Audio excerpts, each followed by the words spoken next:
Tonight, we will walk together through the quiet gardens of Zen wisdom. These are not ordinary stories meant to excite or entertain. They are gentle whispers from ancient teachers, tales that have been told for centuries in monasteries tucked away in mountains, in temples surrounded by bamboo groves, and beside still ponds that reflect the moon. You need bring nothing to this journey except your willingness to rest. There is no test at the end, no lesson you must memorize, no way to do this wrong. Simply allow these stories to wash over you like warm water, like soft rain on leaves, like the gentle hand of a grandmother smoothing your hair. These Zen stories are koans and tales from masters who understood something profound, that the deepest truths cannot be grasped by the thinking mind alone. They must be felt, experienced, allowed to settle into the quiet spaces between thoughts. As you listen, you may drift in and out of sleep. This is perfect. This is exactly as it should be.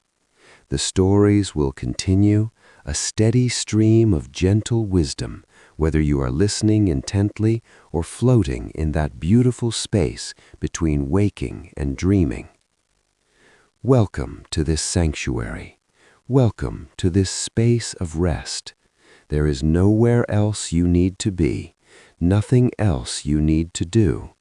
Just breathe and let us begin. If this space of peace calls to you, I invite you to subscribe so you can return to this quiet refuge whenever your heart needs rest. Chapter 1. The Tea Ceremony. In the early morning mist of 17th century Japan, there lived a Zen master named Rikyū, who was renowned throughout the land for his skill in the art of tea ceremony. The tea ceremony, or chanoyu, was not merely about drinking tea. It was a moving meditation, a practice of presence, a doorway into the eternal now. Rikyū's movements were so refined, so perfectly calibrated, that watching him prepare tea was said to be a spiritual experience in itself. Every motion held meaning. Every moment was complete. The way he folded the silk cloth, the angle at which he poured the water, the gentle sound of the bamboo whisk against the ceramic bowl, all of it was a symphony of mindful attention. One day, a young warrior came to study with Rikyū. This warrior, whose name was Hideyoshi, was powerful and ambitious. He had conquered many territories, defeated numerous enemies, and was accustomed to being the most important person in any room he entered. But he had heard that Rikyū possessed a secret, a kind of peace that could not be won in battle, and he wanted to acquire it. "Teach me the way of tea," Hideyoshi demanded, entering Rikyū's simple tea house without removing his swords or bowing at the low entrance that required all guests to humble themselves.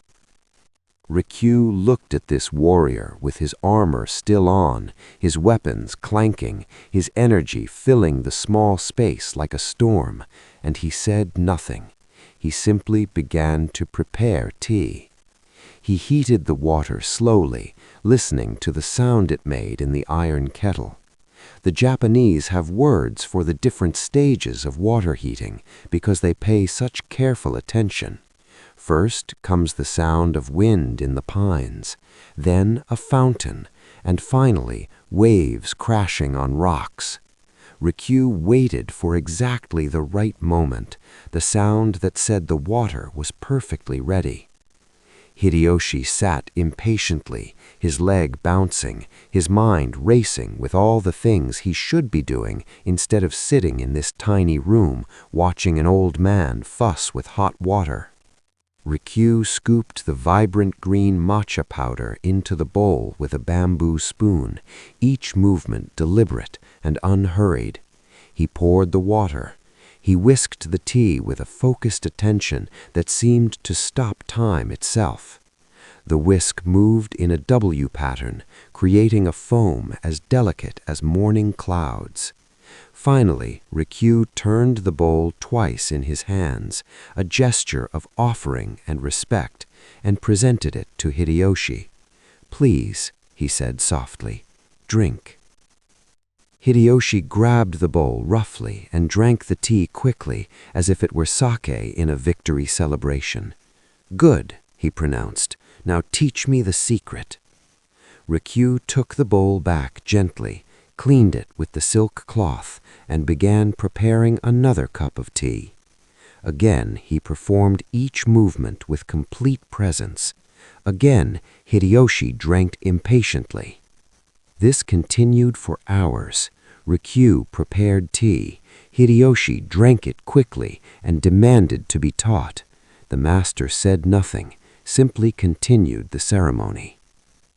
As the afternoon sun began to filter through the paper windows, casting long shadows across the tatami mats, something began to shift in Hideyoshi. His breathing slowed. His shoulders dropped. The space between his demands for teaching grew longer. By the time Rikyu prepared the 20th cup of tea, Hideyoshi found himself actually watching the master's hands. He noticed how each finger seemed to know exactly where to be. He heard the water singing in the kettle. He smelled the earthy sweetness of the tea powder.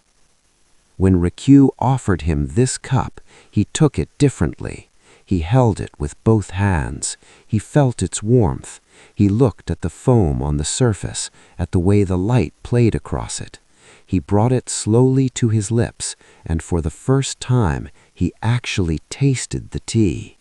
It was extraordinary, bitter and sweet, earthy and bright, warm and alive. How had he missed this in all the previous cups? Tears unexpectedly filled the warrior's eyes. In that moment of actually experiencing the tea, fully present to this simple act, he understood. The teaching had been happening all along. Rikyu had been showing him with every movement, every breath, every precisely placed gesture. The way of tea was not a secret to be acquired or a technique to be mastered and added to his list of conquests. It was this: complete presence in each moment, full attention to what is actually happening right now. The end of the constant grasping for the next thing, the next achievement, the next victory. Rikyu smiled, seeing the understanding dawn in Hideyoshi's face. "You have just had your first cup of tea," he said gently. From that day forward, Hideyoshi returned regularly to Rikyu's tea house. He learned to remove his swords at the door, to bow as he entered through the low entrance, to sit in silence and simply be present. The warrior discovered that the peace he had been seeking could not be conquered or possessed. It could only be entered into, one mindful moment at a time.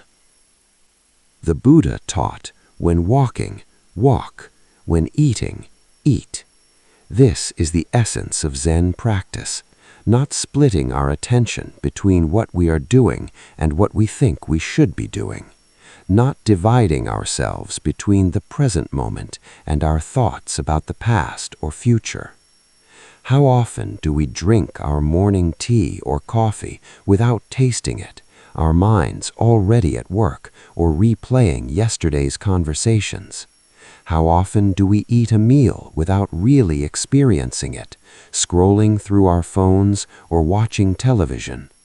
How often do we have entire conversations without truly listening, waiting for our turn to speak?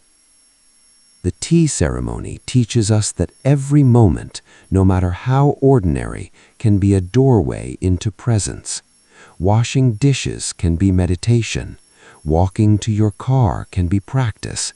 Waiting in line can be an opportunity to simply be, to feel your breath, to notice the quality of the light. You don't need a tea master or a formal ceremony. You only need this moment, exactly as it is. Right now, you are breathing. This is your ceremony. Right now, you are lying down, resting. This is your practice. Feel the surface beneath you. Notice the temperature of the air on your skin. Listen to these words without grasping at them, letting them flow through your awareness like water through your fingers. This is enough. You are enough. This moment is complete. Let us pause here. Take 3 slow breaths. With each exhale, let your body sink a little deeper into rest. There is nothing to achieve, nowhere to rush toward. Just this, just here, just now. Chapter 2. The Sound of One Hand. In a monastery high in the mountains of Japan, where clouds would drift through the meditation hall like visiting spirits, there was a young monk named Toyo. He was only 12 years old, but his determination to understand Zen burned bright and fierce within his small chest.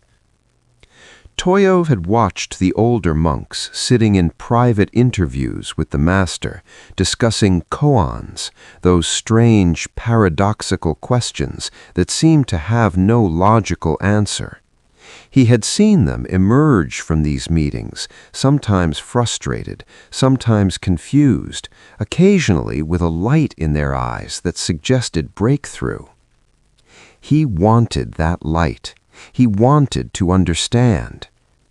One day, gathering all his courage, young Toyo approached the master, Mokurai, and asked permission to study koans. Mokurai looked at this young boy, so young and yet so serious, and decided he was ready. "You may hear the sound of 2 hands when they clap together," said Mokurai. "Now, show me the sound of 1 hand." Toyo bowed and retreated to his room to consider this puzzle. The sound of 1 hand. How could 1 hand make a sound? It takes 2 objects meeting, 2 surfaces coming together to create sound. 1 hand alone is silent. But surely, he thought, the master would not give him an impossible task. There must be an answer. That night, as the moon rose over the mountains and cast silver light through his window, Toyo could not sleep. His mind worked and worked at the problem, trying to think his way to the solution. He tried clapping 1 hand against his leg. Was that the sound? No, that was still 2 surfaces meeting. He tried waving 1 hand through the air, listening intently. But there was only the whisper of air, nothing that could be called the sound of 1 hand. For days, Toyo struggled with this koan. He became distracted in meditation. He barely touched his meals. The other monks noticed his obsession and tried to offer advice, but he waved them away. This was his puzzle to solve. Finally, he thought he had it. The sound of 1 hand must be music. When musicians play their instruments, they use 1 hand in certain ways. Surely this was the answer. Toyo went to the master and said, "I have heard the sound of 1 hand.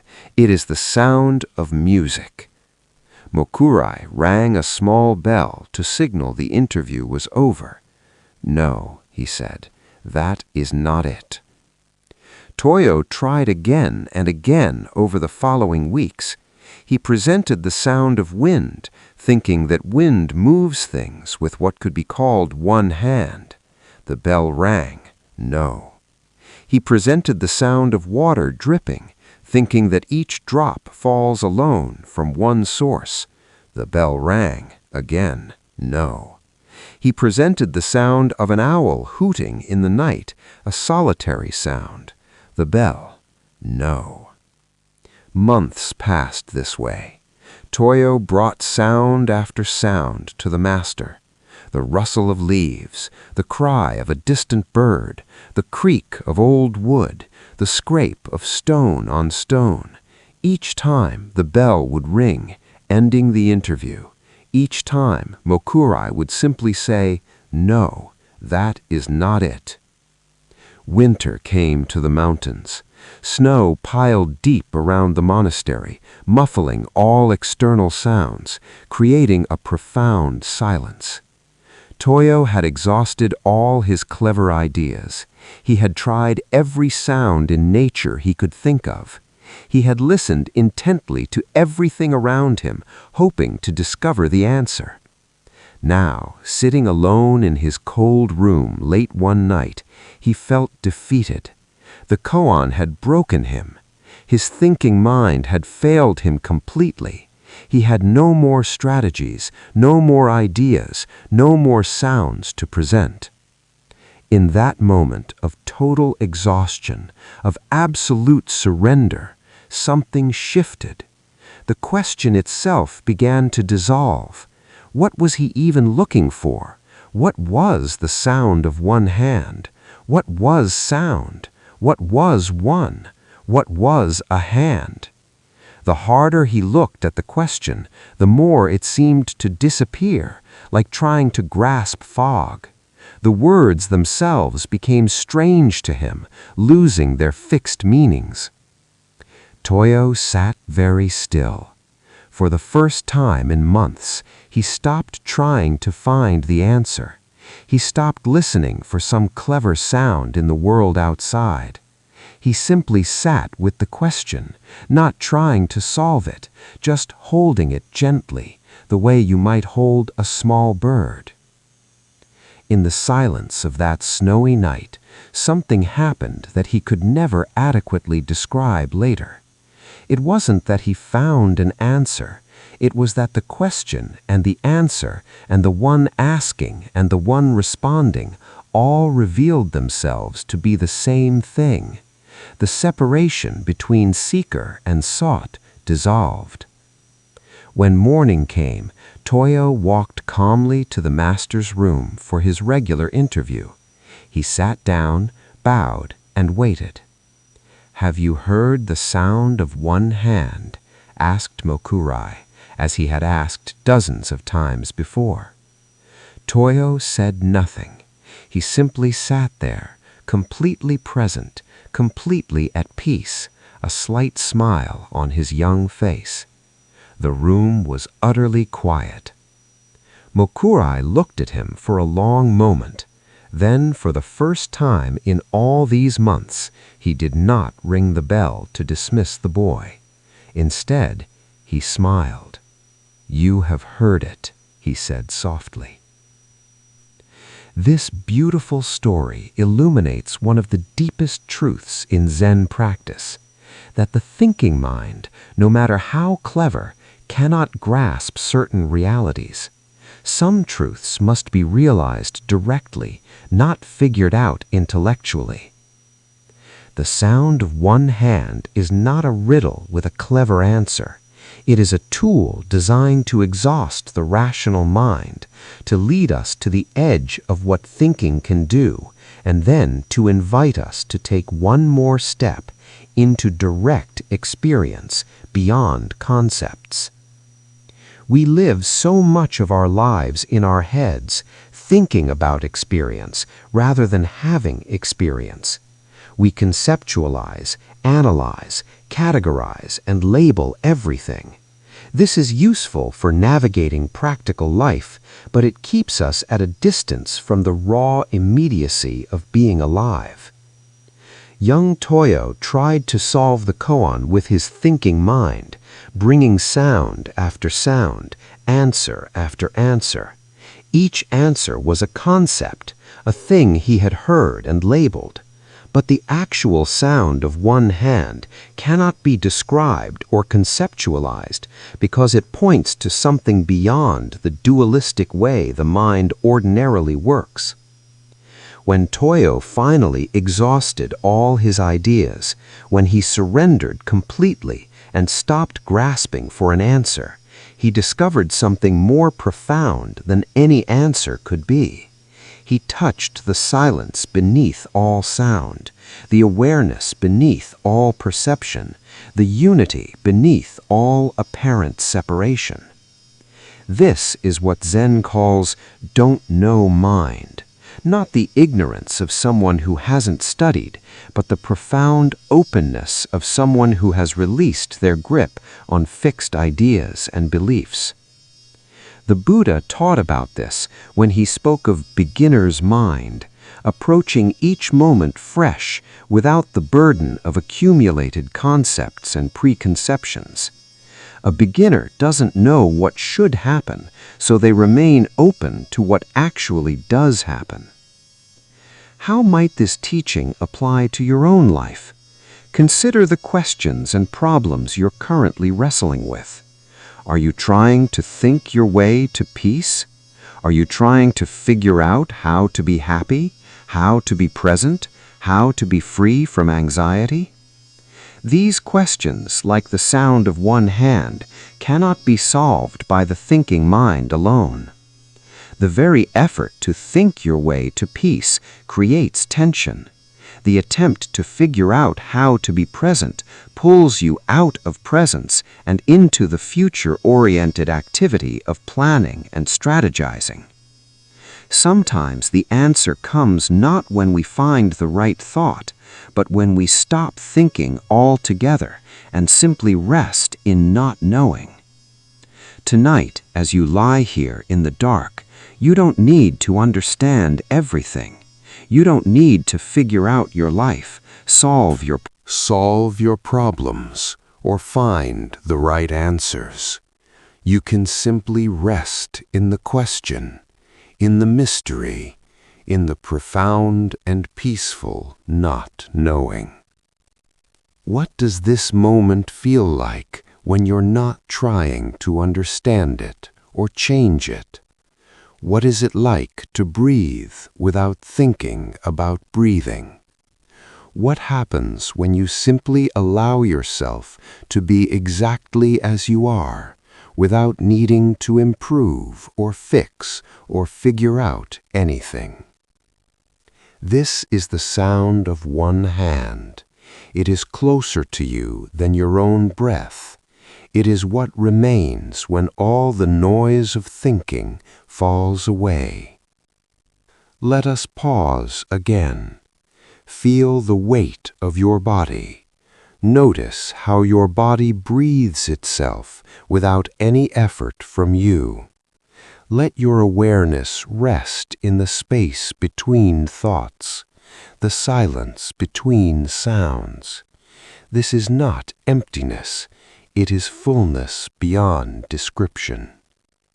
There is nothing to achieve here. You have already arrived. You are already home. Chapter 3. The Gates of Paradise.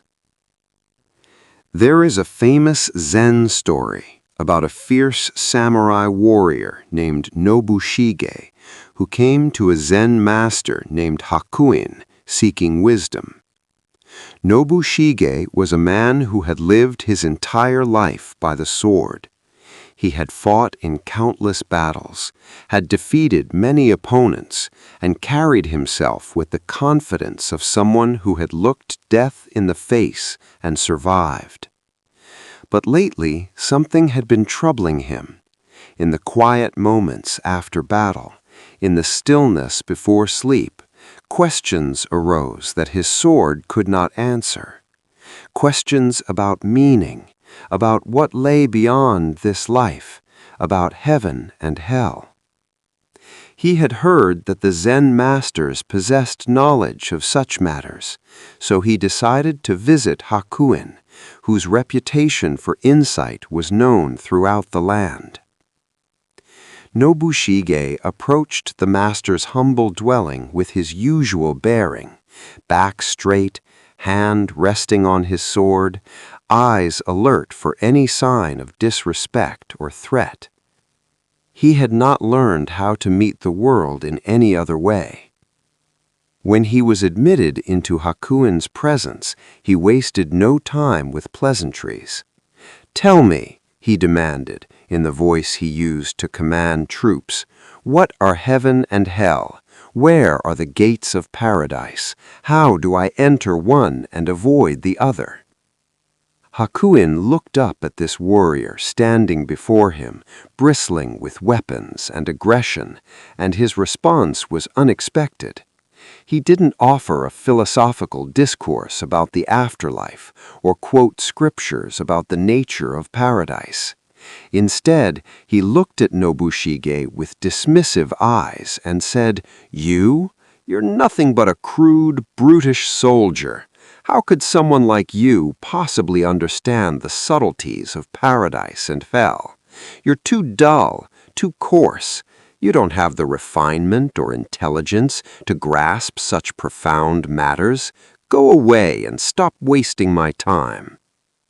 Nobushige stood frozen in shock for a moment.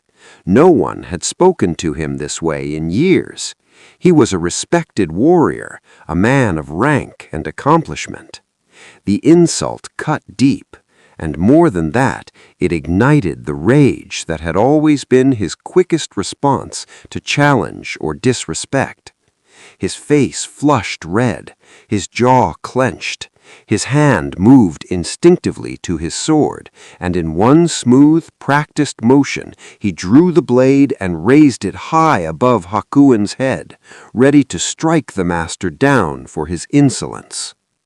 In that moment, with the sword raised and rage coursing through his veins, with his whole being contracted into hatred and the desire to destroy this source of insult, Hakuin looked at him calmly and said, "Here open the gates of hell."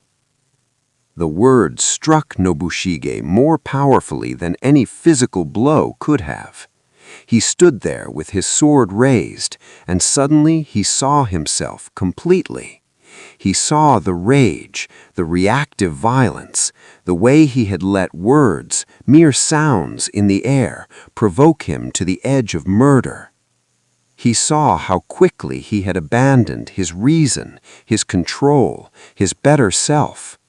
He saw how he had created his own suffering, his own hellish state of mind, not because of what Hakuin had said, but because of his reaction to it.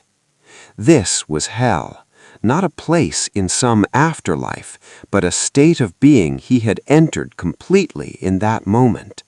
A state of rage, hatred, separation, and suffering that he himself had created. The warrior's eyes filled with tears. The sword, which had felt so light and right in his hands moments before, now felt impossibly heavy.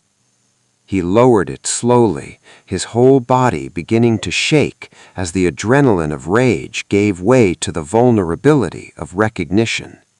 He fell to his knees before the master, overwhelmed with gratitude and remorse. He had come seeking theoretical knowledge about heaven and hell, and instead had been given direct experience of both. Hakuin had shown him that these were not distant places he might go after death, but states of consciousness he could enter at any moment through his own reactions and responses. Tears streaming down his weathered face, the sword, which had been laid aside, bowed low before the master, his forehead touching the floor. In the space where rage had been, now there was humility, gratitude, and a tender openness he had not felt since childhood. Hakuin smiled gently and said, "Here open the gates of paradise." This profound story contains wisdom that can transform our understanding of suffering and peace, hell and heaven. The teaching is radical in its simplicity. These states are not external locations, but internal experiences we create through our own minds and hearts. When Nobushige was consumed by rage, ready to kill over an insult, he was in hell, not metaphorically, but actually. Hell is the state of being completely identified with our reactive emotions, believing the stories our minds tell us, acting from the most contracted and defended parts of ourselves. We all know this state, even if we've never raised a sword.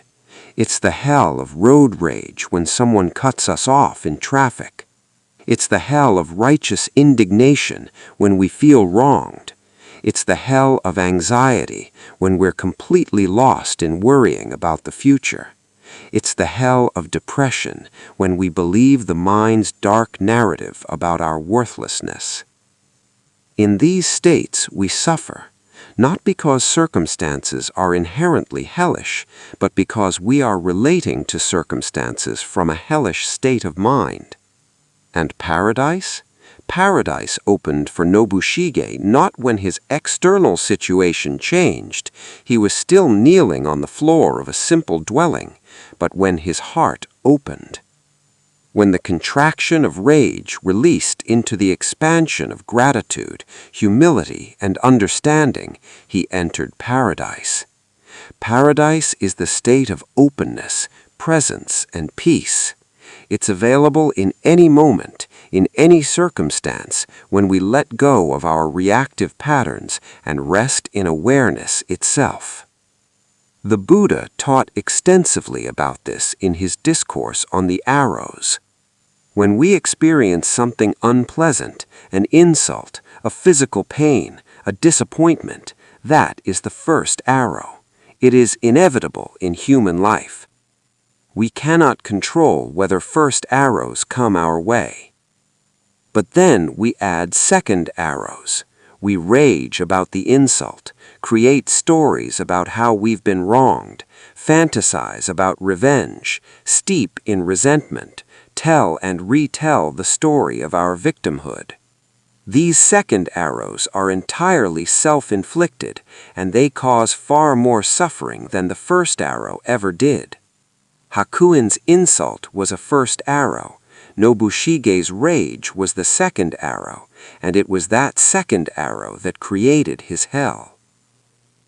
When he saw this clearly, when he recognized his own role in creating his suffering, the second arrow fell away. And in that space of recognition, paradise opened. This teaching is immensely practical. It doesn't require us to change our circumstances, to acquire anything new, or to become perfect beings who never experience difficulty. It asks us only to become aware of how we're relating to our experience. Are you in hell right now?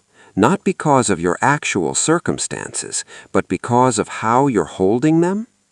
Are you contracted around some resentment, some fear, some story about how things should be different? Or are you in paradise? Even if circumstances are challenging, can you find the space of awareness that is not disturbed by what appears within it? Can you meet this moment with openness rather than contraction? The Master Hakuin demonstrated incredible compassion in his teaching method. He could have given Nobushige a lecture about heaven and hell, and the warrior would have left with some nice concepts and no real understanding. Instead, Hakuin provoked him to directly experience hell, and then immediately showed him the gate to paradise. This is the Zen way, not explaining about enlightenment, but pointing directly so students can see for themselves. Tonight, you have an opportunity to practice this wisdom. If difficult thoughts arise, worries about tomorrow, regrets about the past, judgments about yourself, You can notice the moment you're adding the second arrow. You can feel the contraction, the tightness, the creation of your own small hell. And in that noticing, you can let the second arrow fall. You can meet the thought without believing it completely, without needing to push it away or get caught in it. You can rest in the awareness that holds all thoughts, the space that is neither disturbed nor improved by what passes through it. This is the gate of paradise, always available, never further away than this present moment. As the Zen master Thich Nhat Hanh taught, there is no way to peace. Peace is the way. There is no way to paradise. Paradise is the way of meeting each moment, each breath, each experience with openness and presence. Let us pause once more. Notice what is here in this moment. Is there any actual problem right now, or only thoughts about problems? Can you feel the difference between being lost in stories and simply being present to what is? Your body is breathing. Your heart is beating. Life is living itself through you without any effort on your part. This simple fact, when met with awareness, is paradise. Let yourself rest in this. Let the gates of heaven swing open, not somewhere else, not in some future moment, but here and now, in the simple recognition Chapter of 4, the peace that was The never Empty absent. Cup. In the late afternoon sunshine of a temple garden, where cherry blossoms drifted down like pink snow, and a small stream sang its endless song over smooth stones, a renowned professor of Buddhist studies came to visit the Zen master Nanin. This professor, whose name was Takashi, had spent decades studying Buddhism academically. He had read hundreds of ancient texts, had written scholarly papers, had taught countless students about the history and philosophy of Buddhist thought. His knowledge was encyclopedic. His memory for scriptural quotes and doctrinal points was impressive. At the university, he was considered an expert. But lately, a restlessness had been growing in him. Despite all his knowledge, despite his ability to explain the most complex philosophical points with precision, he felt a hollowness. He could describe enlightenment theoretically, but he had not experienced it. He could lecture about presence, but his mind was always churning, always analyzing, always one step removed from direct experience. He had heard that Nanin was a master not just of Buddhist philosophy, but of the lived reality it pointed toward. He decided to visit the master and perhaps finally discover what all his years of study had been unable to give him. Takashi arrived at the temple with several of his books under his arm, his robes marking him as a scholar, his bearing confident. He was shown to Nanin's simple room, where the old master sat on a cushion, a low table before him, a kettle of water heating on a small brazier. "Master Nanin," Takashi began after the customary bows, barely waiting for the formalities to complete, "I have come to learn about Zen from you. I have studied Buddhism for many years at the university. I am familiar with all the major schools of thought, Theravada, Mahayana, Vajrayana. I have read the Pali Canon, the Mahayana Sutras, the Tibetan commentaries. I have written 3 books on Buddhist philosophy, and I teach a course on comparative religious thought that is quite popular with students." Takashi listened quietly, his face pleasant and neutral, giving away nothing. He reached for a teapot and 2 cups, setting them on the low table between them. Takashi continued, warming to his subject. I am particularly interested in the koan tradition of Zen, the way these paradoxical statements are used to break through conceptual thinking. I have read Mumonkan, The Gateless Gate, and Blue Cliff Record. I find the philosophical implications fascinating, though I must say some of the traditional interpretations seem somewhat limited. I have been developing a theory that relates the koan tradition to Western phenomenology, particularly the work of Husserl and Heidegger. I think there are some striking parallels that haven't been fully explored in the academic literature. As the professor talked, Nanin began to pour tea into his guest's cup. The golden liquid streamed from the pot in a steady arc. The cup began to fill. Takashi was so engrossed in his monologue that he barely noticed. He continued explaining his theories, his interpretations, his insights. And of course, we must consider the historical context of Zen development in China, the influence of Taoism, the way Chan Buddhism evolved differently from Indian Buddhism. The linguistic differences are particularly significant. Chinese written characters carry multiple meanings that don't translate well into Sanskrit or Pali, which creates fascinating problems for... The tea reached the rim of the cup. Nanin continued pouring. The tea began to overflow, spilling over the edge of the cup onto the saucer. Still Nanin poured, his face calm, his movements steady. The tea overflowed the saucer and began to puddle on the table.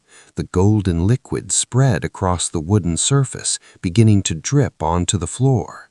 Finally, Takashi noticed. He stopped mid-sentence, his eyes widening. "Master, the cup is overflowing. Stop pouring. Can't you see the cup is full? No more will go in."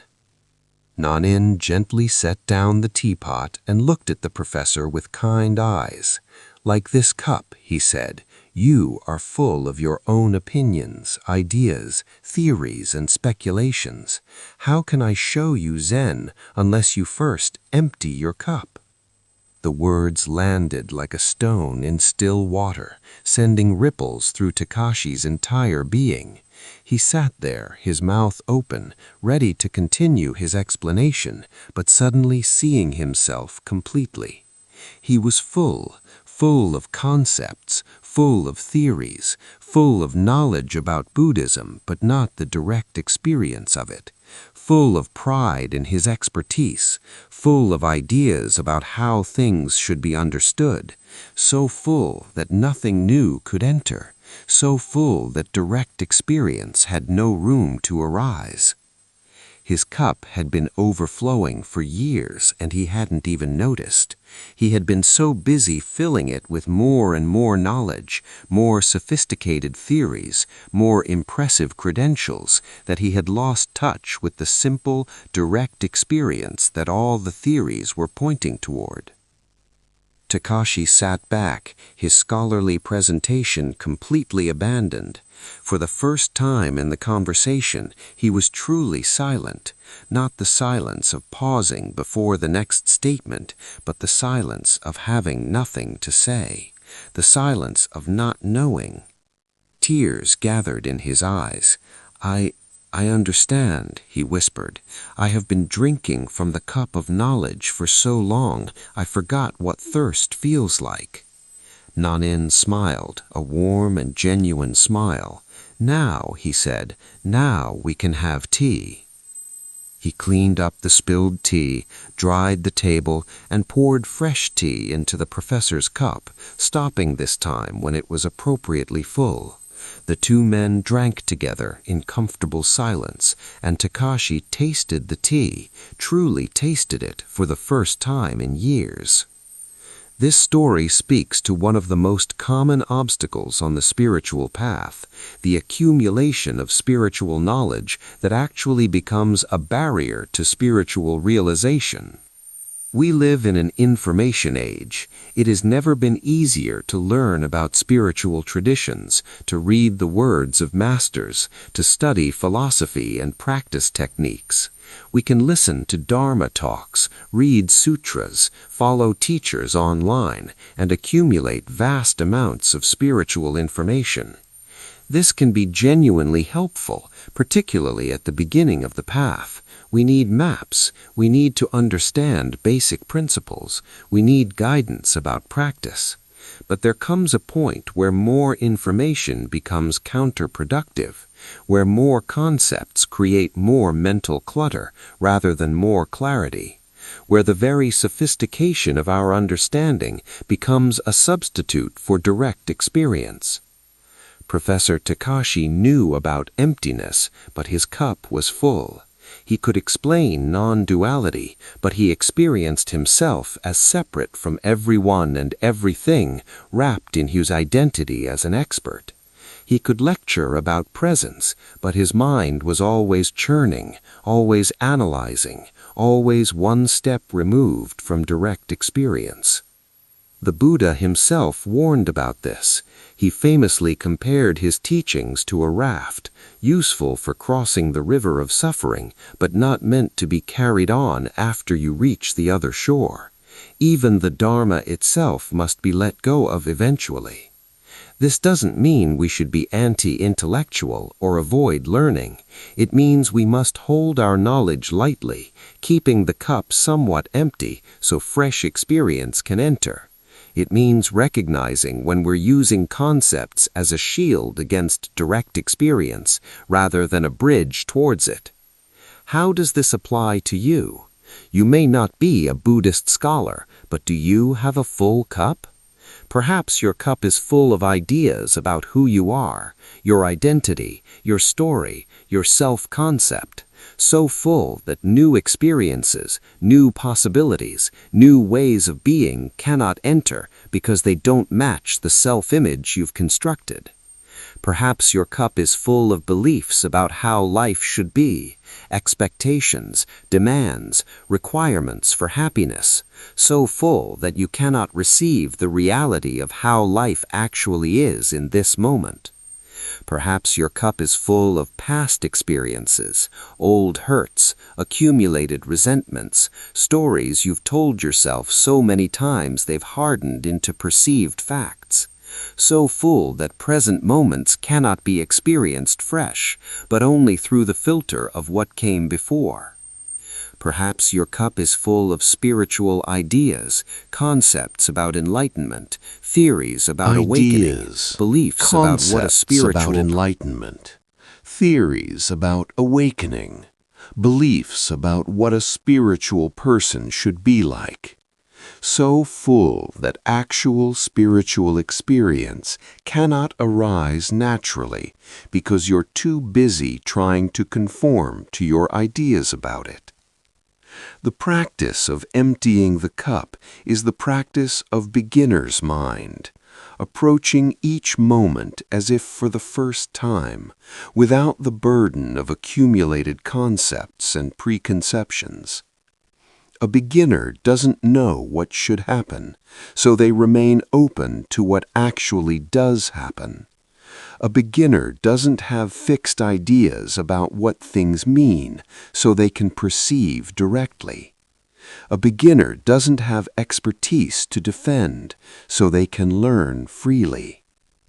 Zen master Shunryu Suzuki wrote, "In the beginner's mind, there are many possibilities, but in the expert's mind, there are few." The empty cup is the beginner's mind, spacious, receptive, available. Tonight, you have an opportunity to empty your cup, not forever, not as a permanent state, but just for now. Just for these moments of rest. You can let go of what you know about yourself. Let go of your story, your identity, your self-concept. Just for now, you don't need to be anyone in particular. You can let go of what you know about how life should be, Let go of your expectations, your demands, your requirements. Just for now, you can meet reality exactly as it is, without needing it to be different. You can let go of your opinions, your beliefs, your certainties. Just for now, you can rest in not knowing, in the spacious openness of an empty cup, ready to receive whatever this moment offers. This is not a loss. Emptiness in Zen is not a negative state. It is fullness of another kind, the fullness of pure potential, of openness, of availability to life as it actually is, rather. When Takashi emptied his cup, he didn't lose anything valuable. His knowledge was still there, accessible when needed. But he made space for something more precious, direct experience, genuine presence, the taste of tea without the interference of concepts about tea. The practice is simple but profound. Throughout your day, you can notice when your cup is full. Notice when you're so certain about how things are or should be that you cannot actually see how things are. Notice when you're so invested in being right that you cannot learn anything new. Notice when you're so identified with your story that you cannot experience this fresh moment. And in that noticing, you can practice emptying, not by force, not by suppressing your thoughts and ideas, but simply by recognizing them as thoughts and ideas rather than as reality itself, by holding them lightly rather than clutching them tightly. There is a beautiful practice from Zen called Shoshin, beginner's mind. You can cultivate this by consciously approaching familiar things as if encountering them for the first time. The next time you drink water, can you drink it as if you've never tasted water before? What does it actually feel like? What is its temperature, its texture? Can you experience it directly, rather than through the filter of your accumulated concepts about water? The next time you see someone you know well, a partner, a friend, a family member, can you look at them with beginner's eyes? Can you see them fresh, not through the lens of all your history and expectations, but as they actually are in this moment? The next time you sit down to meditate or rest, can you approach it without the burden of all your previous meditations? Can you let this time be completely new, not compared to or measured against any other time? This is the practice of the empty cup, making space for life to surprise you, to reveal itself in ways your full cup of preconceptions would never allow. Nanin's teaching was delivered with such simple clarity. He didn't lecture Takashi about emptiness. He didn't recommend books about beginner's mind. He simply poured tea until the obvious truth became unavoidable. A full cup cannot receive anything more. And then, once the professor understood, once he had emptied his cup of expertise and certainty, they could finally have tea together, not as master and student, not as expert and novice, but as two human beings sharing a simple moment of presence. This is what becomes possible when we empty our cups: genuine meeting, authentic experience, direct contact with reality rather than with our ideas about reality. The Zen tradition is full of stories about masters doing shocking things to help students empty their cups, striking them with sticks, shouting at them, giving them impossible tasks, All of this is compassionate disruption of the full cup of certainty and concept. But you don't need a Zen master to empty your cup. Life itself is constantly offering you opportunities, constantly overflowing your cup if you're willing to notice.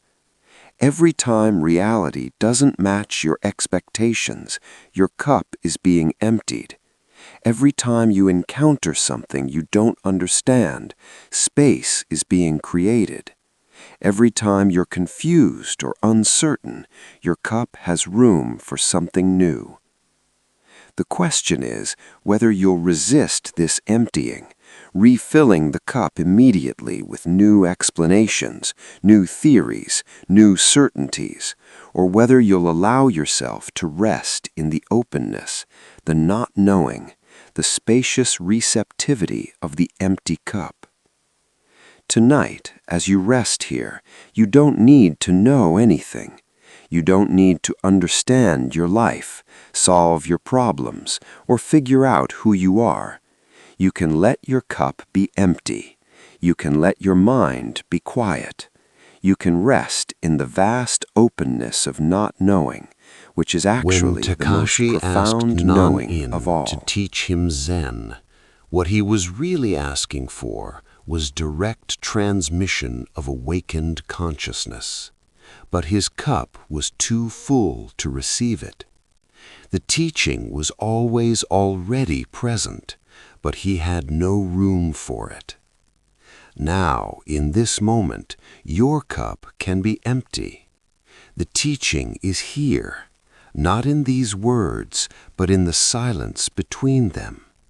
Not in understanding, but in the space before understanding arises.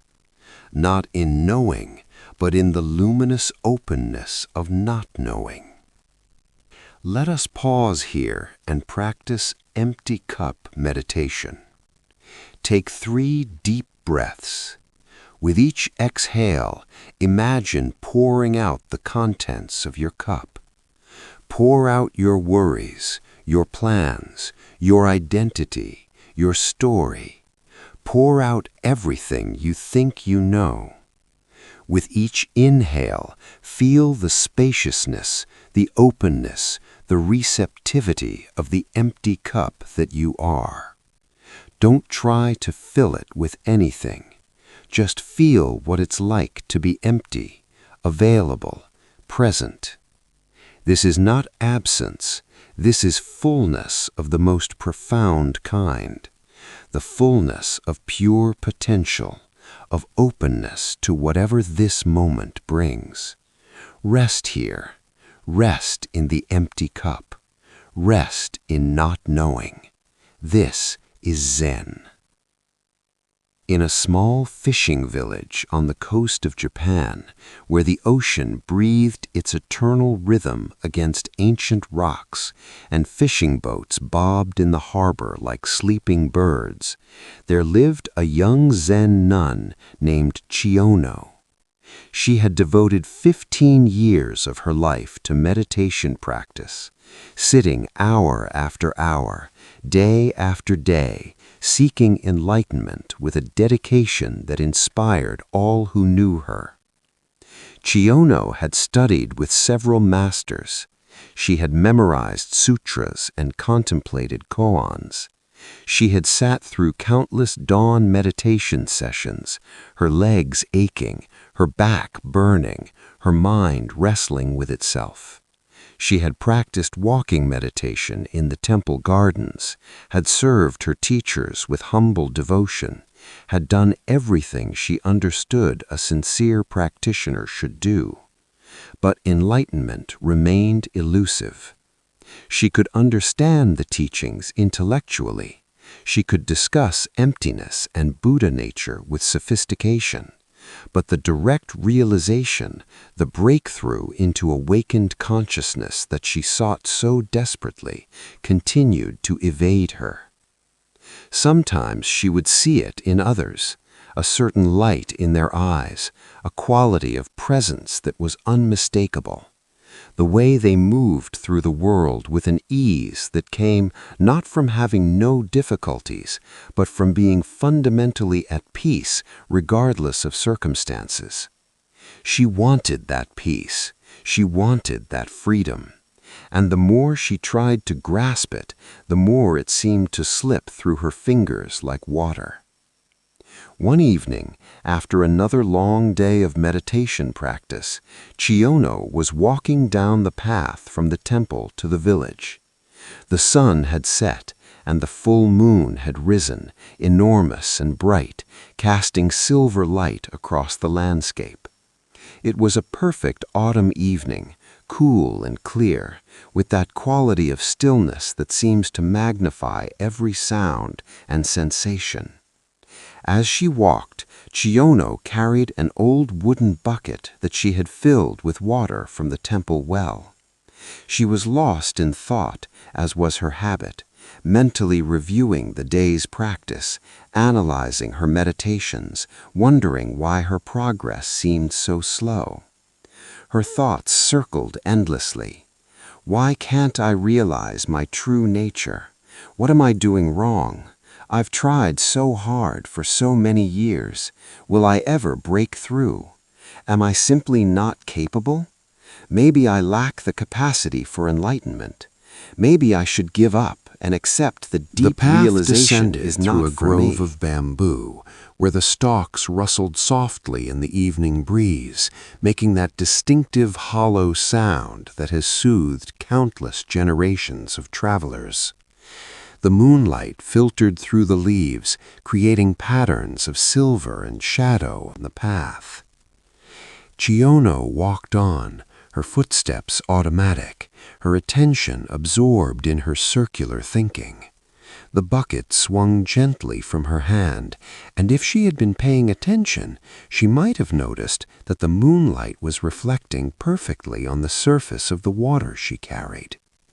There, contained in her simple wooden bucket, was a complete image of the full moon. The moon itself hung vast and unreachable in the distant sky, but its reflection traveled with her, intimate and close, riding in the water she carried. The bucket was old, its bottom held in place by strips of bamboo that had been mended and remended over the years. It had served faithfully for a long time, but it was nearing the end of its useful life. The bamboo strips had grown brittle with age, and though Chiono didn't know it, they were ready to give way. As she took one more step, one more habitual step while lost in her habitual thoughts, the bamboo strips finally broke. The bottom of the bucket fell out completely.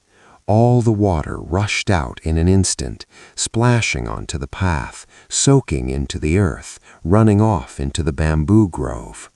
In a single moment, the water that had contained the moon's reflection was gone, and with it, the reflected moon vanished. Chiono stopped abruptly. She looked down at the broken bucket in her hand, at the water pooling around her feet. She looked up at the real moon in the sky, still shining serenely, completely undisturbed by the disappearance of its reflection. And in that instant, everything she had been seeking for 15 years revealed itself completely. The moon had never been in the water. The moon had always been in the sky. The reflection was beautiful, but it wasn't the moon itself. It was just an image, dependent on the water, dependent on the container, dependent on conditions remaining just so. And more than that, she saw that she had been like the bucket, trying to carry enlightenment, trying to contain awakening, trying to realize her Buddha nature. She had been protecting her practice like protecting a bucket of water, carefully not to spill anything, anxiously checking to see if she was making progress. But enlightenment was not in the bucket. It had never been in the bucket.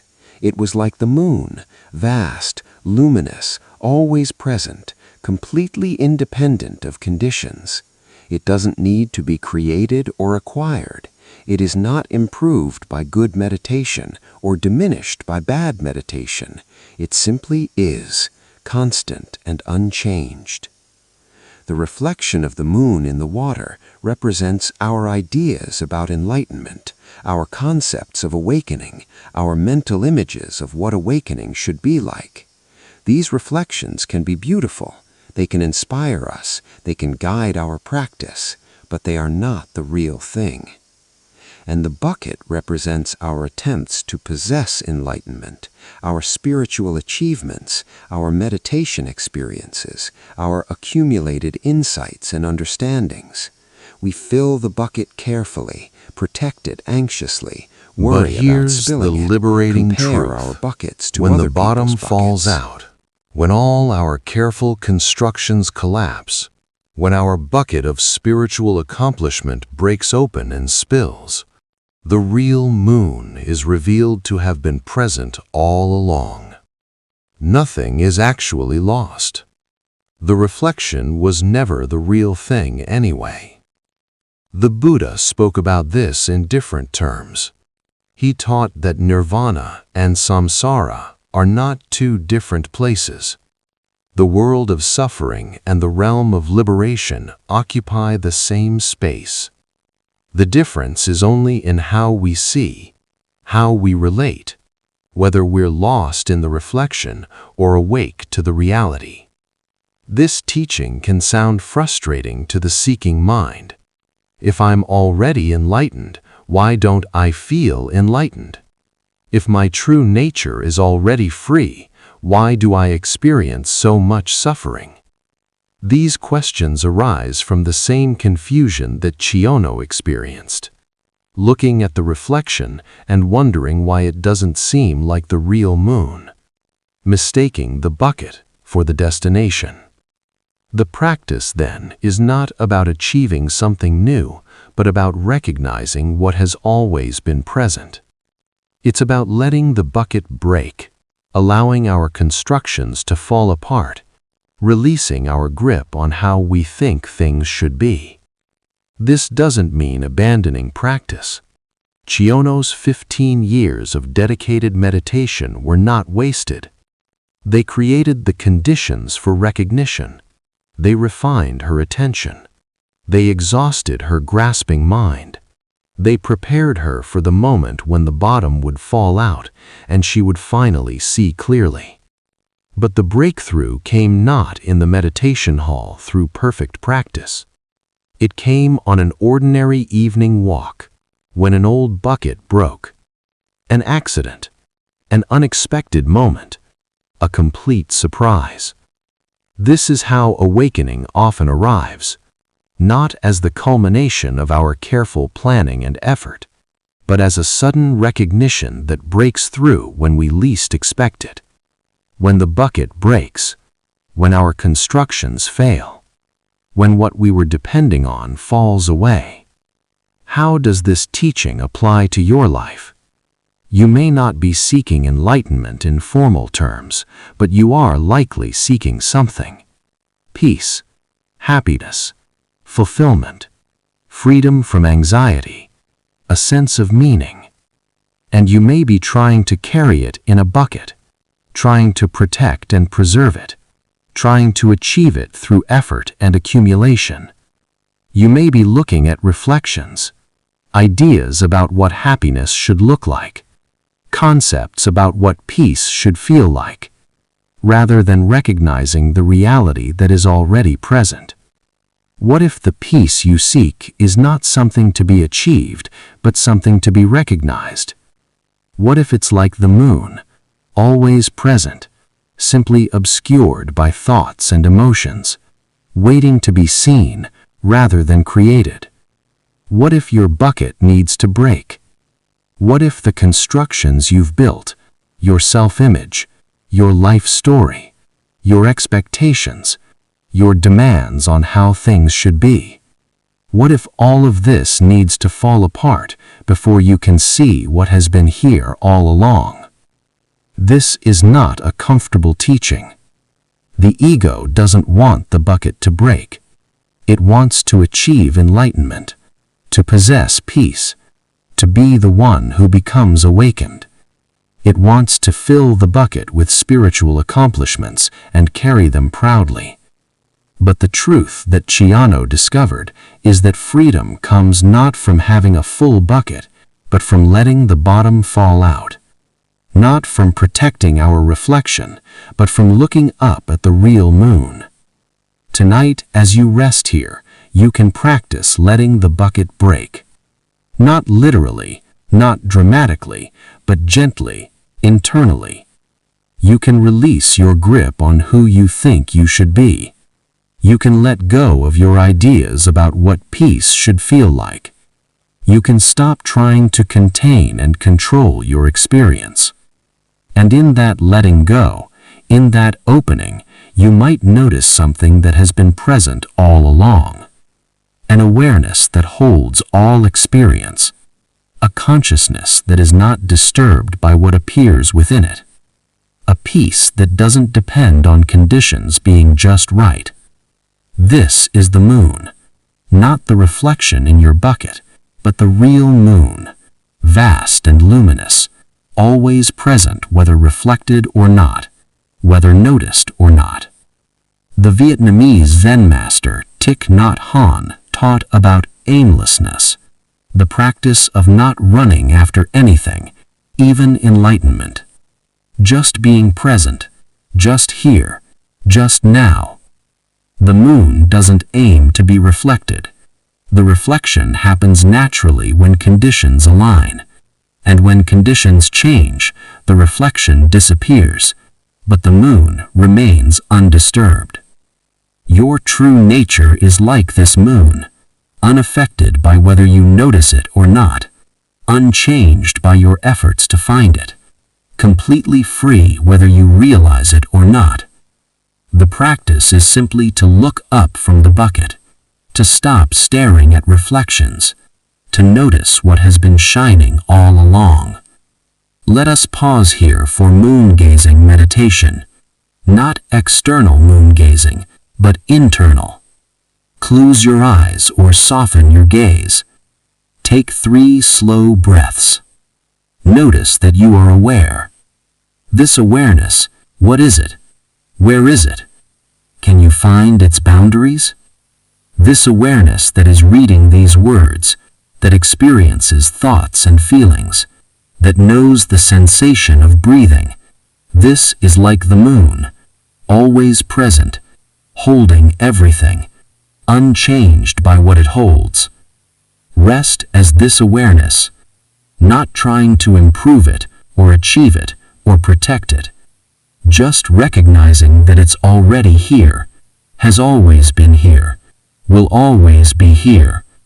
This is your true nature, vast, luminous, free. The bucket can break, the water can spill, the reflection can disappear, but this awareness, this consciousness, this fundamental presence that you are, this cannot be damaged or lost. It is like the moon, eternal and free. No water, no moon, and yet the moon is always shining. Rest in this knowing. 6. Rest in what you already are. Insults. In a small village at the edge of a great forest, there lived a Zen master named Bankei, who had gained a reputation for his unusual teaching methods and his profound understanding of human nature. People would come from great distances to study with him, to ask him questions, to seek his guidance on the path. Bankei was known for his equanimity, his unshakable peace regardless of circumstances. Nothing seemed to disturb him, not praise, not criticism, not comfort, not hardship. He moved through the world with a quality of presence that was both ordinary and extraordinary. He could chop wood, carry water, answer questions, or sit in silence, and each action had the same quality of complete attention and inner freedom. One day, a young man from the village who was known for his quick temper and sharp tongue came to the monastery with a peculiar intention. He had heard about Bankei's reputation for maintaining perfect peace, and he was skeptical. He suspected it was all an act, a performance designed to impress gullible followers.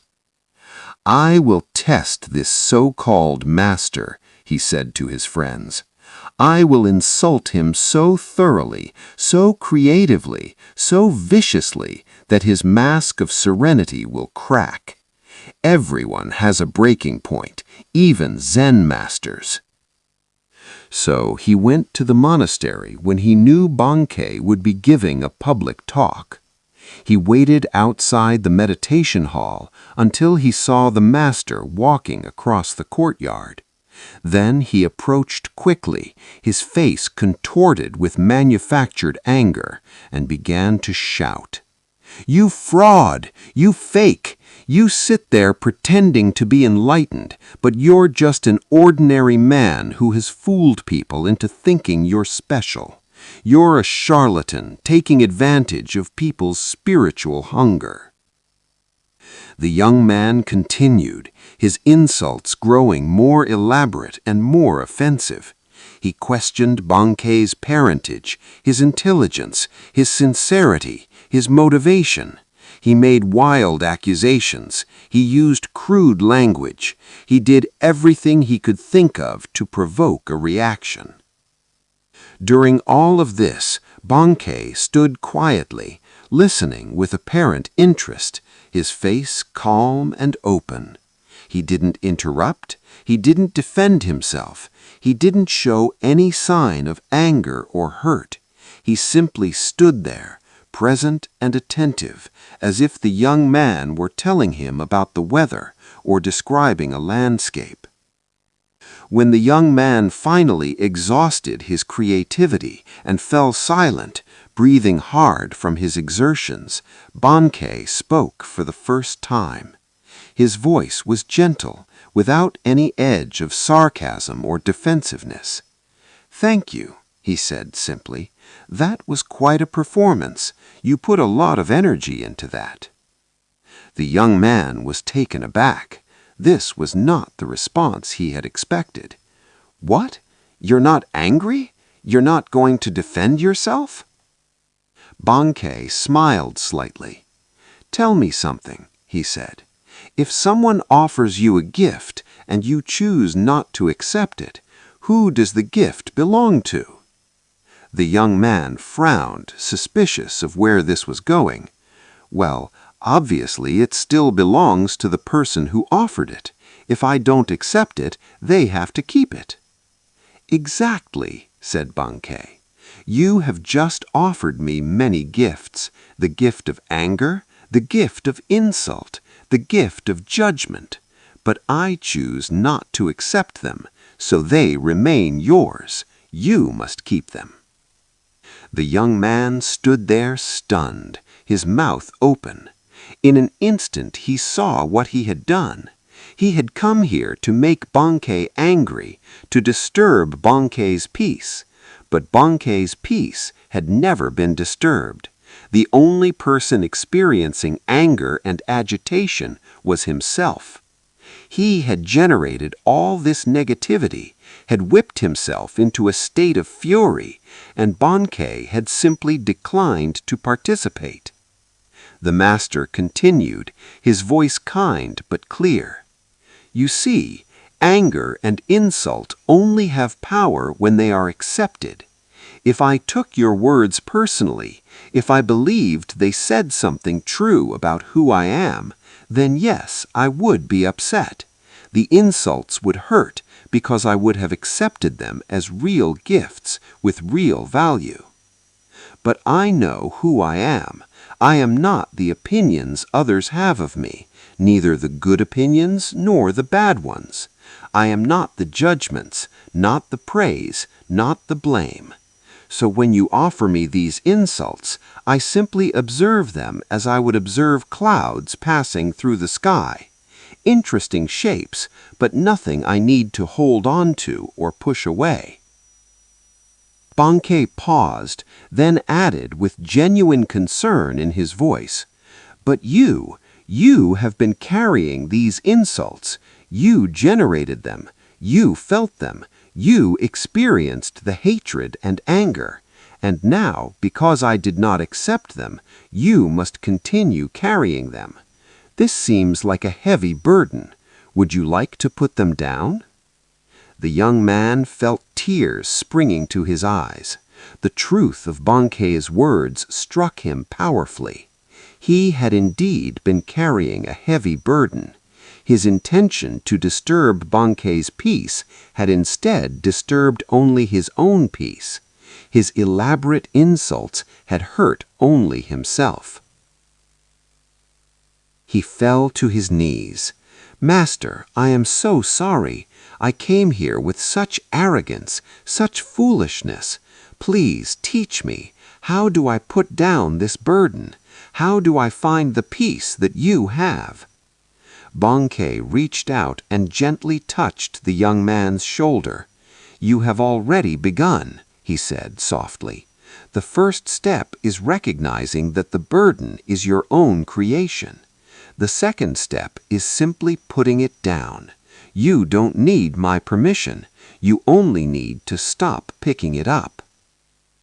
From that day forward, the young man became one of Bankei's most dedicated students. He had come to the monastery to test a master and ended up testing himself. He had discovered that peace is not something that can be disturbed from the outside. It can only be surrendered from the inside. This powerful story offers us a teaching that can transform our relationship with the difficult people and situations we encounter in life. It shows us that we have far more power over our experience than we usually recognize. The young man assumed that insulting Bankei would automatically make Bankei upset. This is how most of us think the world works, that external events directly cause our internal states. Someone insults us and we become angry. Someone criticizes us and we feel hurt. But Bankei revealed Someone a treats us profound badly truth. and we suffer. Between the external event and our internal response, there is a choice point. We can accept the gift or decline it. We can take the insult personally, or simply observe it as sound waves in the air. We can believe the criticism defines us, or recognize it as merely someone else's opinion. This doesn't mean we should suppress our feelings or pretend that words don't affect us. It means we can become aware of the mechanism by which we give words their power over us. The mechanism is identification and belief. When someone insults you, the insult itself is just words, vibrations in the air, symbols with conventional meanings. The insult only hurts if you identify with it, if you believe it says something true about who you are, if you accept it as a valid assessment of your worth. Bankei didn't identify with the young man's words. He didn't take them as evidence of anything about himself. He simply observed them as he would observe any other phenomenon, with interest perhaps, but without attachment, without taking them personally. The Buddha taught about this using a different metaphor. He said that holding on to anger is like grasping a hot coal with the intent to throw it at someone else. You are the one who gets burned. The young man in our story generated the fire of anger and held it, intending to burn Bankei with it. But Bankei didn't grasp the coal, so he remained unburned. The only person who got hurt was the one holding the fire. This teaching is immensely practical. Think about the last time someone said something that upset you. A criticism at work, a judgmental comment from family, a rude remark from a stranger, a harsh word from a partner. In that moment, you were offered a gift, the gift of upset, of offense, of hurt feelings, and you accepted it. You took it, held it, carried it with you, perhaps for hours or days. You replayed the comment in your mind. You imagined better responses you should have made. You felt the burn of the hot coal. But what if you had declined the gift? What if you had observed the comment without taking it as a definition of who you are? What if you had recognized that the comment says more about the other person's state of mind than about your actual worth? This doesn't mean being a doormat or accepting mistreatment. Bankei listened to all the insults. He didn't run away or shut down. He was present and aware, but he wasn't wounded by them because he didn't identify with them. There's an important distinction here between healthy boundaries and reactive defensiveness. Setting a boundary might mean saying, "I'm not willing to be spoken to that way," or removing yourself from an abusive situation. This is different from being emotionally devastated by every criticism, from letting other people's opinions determine your inner state. Bankei's question, if someone offers you a gift and you don't accept it, who does it belong to, is one you can use in your own life. When someone offers you the gift of their anger, their criticism, their judgment, you can pause and ask yourself, do I want to accept this gift? Does this belong to me? Is this true? Often you'll find that the answer is no. The criticism is not accurate. The judgment says more about the judger than about you. The anger is coming from the other person's pain, not from anything you've actually done wrong. And even when criticism has some validity, even when you've genuinely made a mistake, you can receive the useful information without accepting the judgment about your fundamental worth. You can think, yes, I made an error in that report, I'll fix it and be more careful next time, without thinking I'm incompetent and worthless. The gift that needs to be accepted is the factual information. The gift that can be declined is the judgment about your essential nature. There's another layer to this teaching. Notice that Bankei responded to the young man's testing with compassion. He pointed out that the young man was the one suffering from carrying all that anger and negativity. He offered him a way to put it down. This is the natural response of someone who has truly freed themselves from reactive patterns. When you're no longer caught in your own defensiveness, you can actually see the suffering in others, even in those who are attacking you. You can recognize that people who lash out are usually people who are hurting. This doesn't excuse harmful behavior, but it changes your relationship to it. Instead of automatically responding to attack with counterattack, perpetuating a cycle of harm, you can respond with clarity and perhaps even compassion. The young man came to disturb Bankei's peace, but ended up discovering his own lack of peace. This is what often happens when we try to disturb others. We reveal and reinforce our own inner disturbance. The person who is constantly criticizing others is revealing their own inner critic. The person who is quick to anger is showing their own inner fragility. So the practice this teaching offers is multifaceted. First, it invites us to become aware of which gifts we're accepting. Throughout your day, notice when someone offers you the gift of upset. Notice the moment before you accept it. Can you decline it? Can you simply observe the words or actions without immediately identifying with them or reacting to them? Second, it invites us to examine our own impulses to disturb others. When you feel moved to criticize, to judge, to lash out, can you recognize that you're creating and carrying a burden? Can you see that your attack on others is actually an attack on your own peace? Third, it invites us to cultivate the self-knowledge that makes us immune to the opinions of others, not in an arrogant way, but in a grounded way. When you truly know who you are, when your sense of worth is not dependent on external validation, then insults and praise become equally powerless to define you. Bankei knew who he was, not as a fixed identity, not as a story he told himself, but as the simple awareness that witnesses all phenomena without being touched by them. This unshakable knowing is available to all of us. It is our true nature beneath the conditioned patterns of reactivity. Tonight, you can practice declining gifts.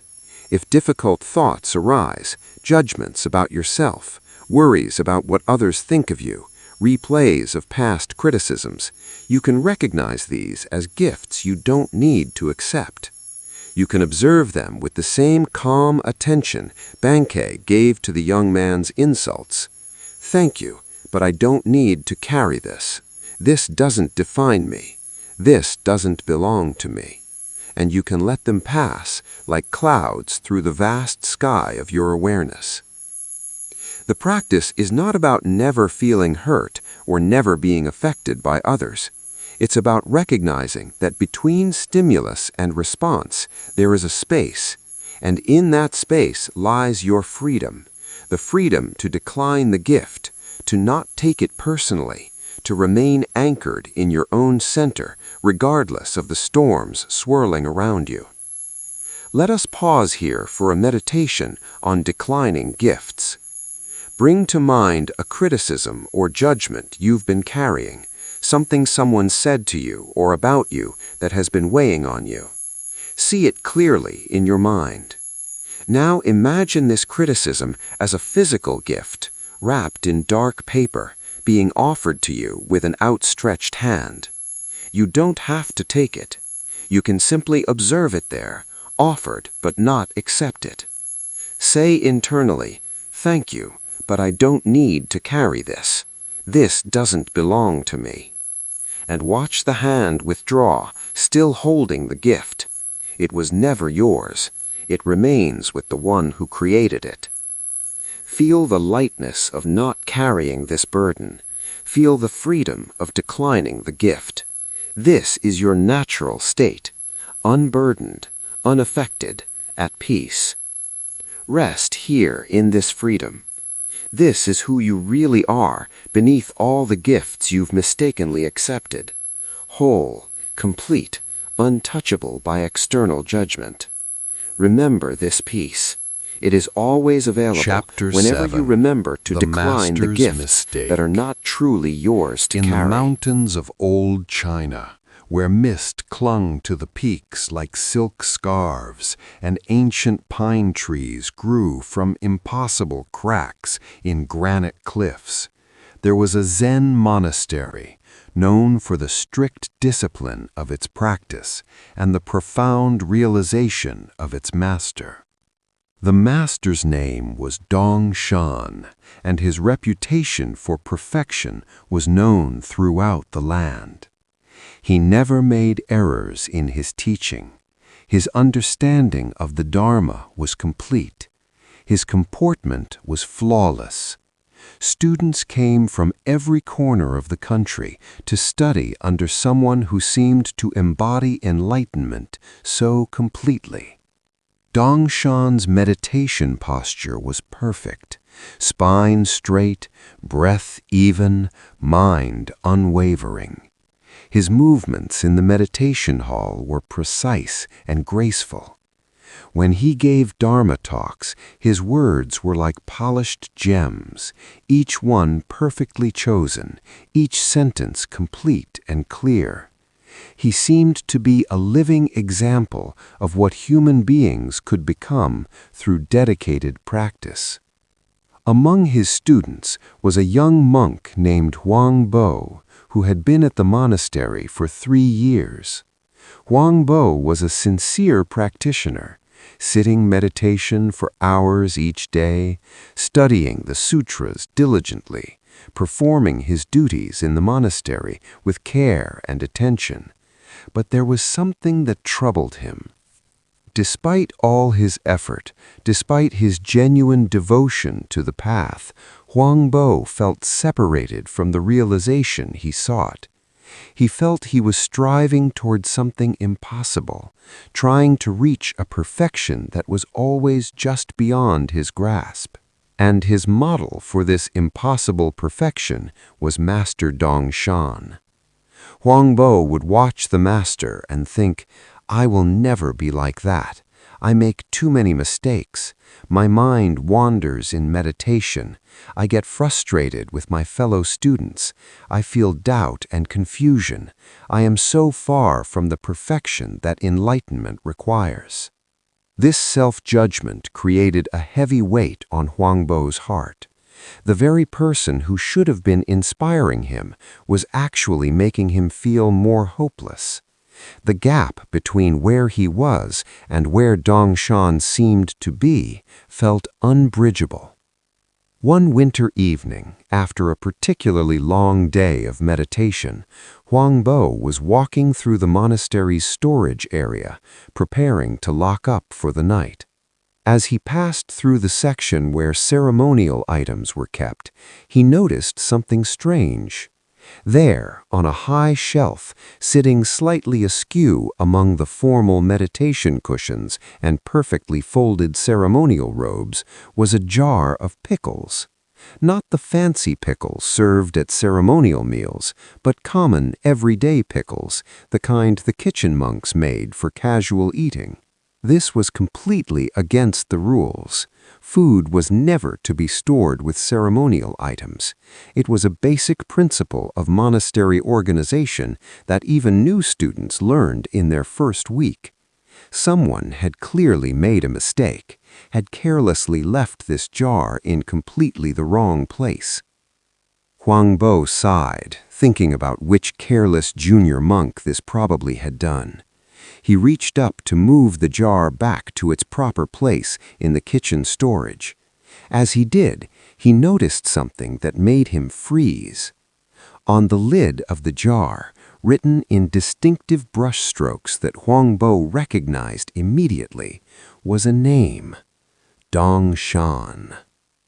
The master had made a mistake. The perfect Zen master, the embodiment of flawless practice, had absent-mindedly left a jar of pickles in the wrong place. It was such a small thing, such an ordinary human error, but to Huang Bo it was a revelation that struck him like lightning.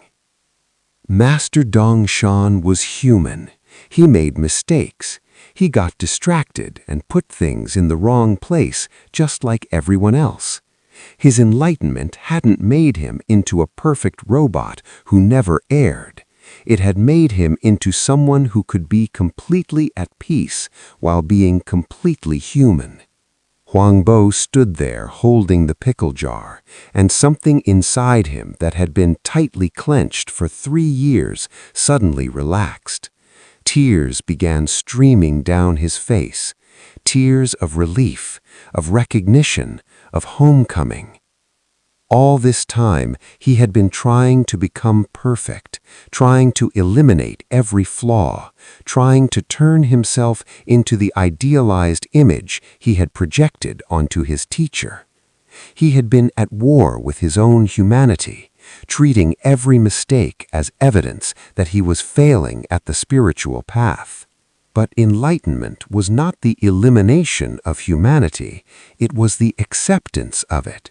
It was the capacity to be fully present with imperfection, to make mistakes without being destroyed by them, to be ordinary and extraordinary at the same time.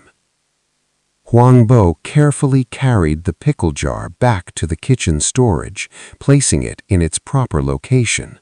But he felt he was carrying something much more precious than pickles. He was carrying a teaching that would transform his practice completely. The next morning, during the private interview time when students could ask the master questions, Huang Bo requested a meeting. He entered Dongshan's room, bowed, and sat down. "Master," he began, his voice tentative, I found something yesterday, a jar of pickles in the ceremonial storage, your jar." Dongshan looked at him for a moment, then laughed, a deep, genuine, completely human laugh. "Ah, yes, I was looking for that. I made pickles last week and couldn't remember where I'd put them. I must have been distracted and set them down in completely the wrong place. I do that sometimes. My mind wanders just like everyone else's." Huangbo felt his eyes filling with tears again. "Master, for 3 years I have been trying to be like you. I thought enlightenment meant never making mistakes, never being confused, never being distracted. I thought I needed to become perfect before I could be at peace. But you misplace pickles." Dongshan's face softened with infinite kindness. "Oh, Huangbo," he said gently, "what a terrible burden you have been carrying. What an impossible task you set yourself." He was quiet for a moment, looking at this sincere young monk who had been torturing himself with such demanding standards. Then he spoke, his words slow and careful, like a physician treating a wound. "Listen carefully. Enlightenment is not the perfection of behavior, it is the perfection of acceptance. I misplace pickles. I sometimes forget things. I get a little cranky when I'm tired. My knees hurt when I sit too long. I am completely, The difference is not that I don't human. make mistakes. The difference is that I don't make mistakes about my mistakes. When I realize I've put pickles in the wrong place, I think, oh, I put pickles in the wrong place, and then I move them. I don't add the second layer of judgment. You foolish old man, you're supposed to be enlightened. How could you make such a stupid mistake? You're a fraud. You're failing. You should be better than this." Dongshan leaned forward, his eyes intense with the desire to communicate something vitally important. That second layer, that's where all the suffering lives. The original mistake is just a mistake. It's the judgment about the mistake, the story we tell about what it means, the way we use it to confirm our narrative of inadequacy. That's what creates suffering. You see me and you think I'm perfect because you don't see me misplacing pickles, forgetting names, or having days when my meditation feels dull and distracted. You only see me in the meditation hall, in the teaching seat, in my formal role. So you've created an image of perfection that no human being could match, not even me." Huangbo sat very still, absorbing these words like rain soaking into dry earth. "So enlightenment is being present," Dongshan said simply. "Being present with your meditation when it's good and when it's bad. Being present when you do something skillful and when you do something clumsy. Being present with success and failure, with clarity and confusion, with getting it right and getting it wrong.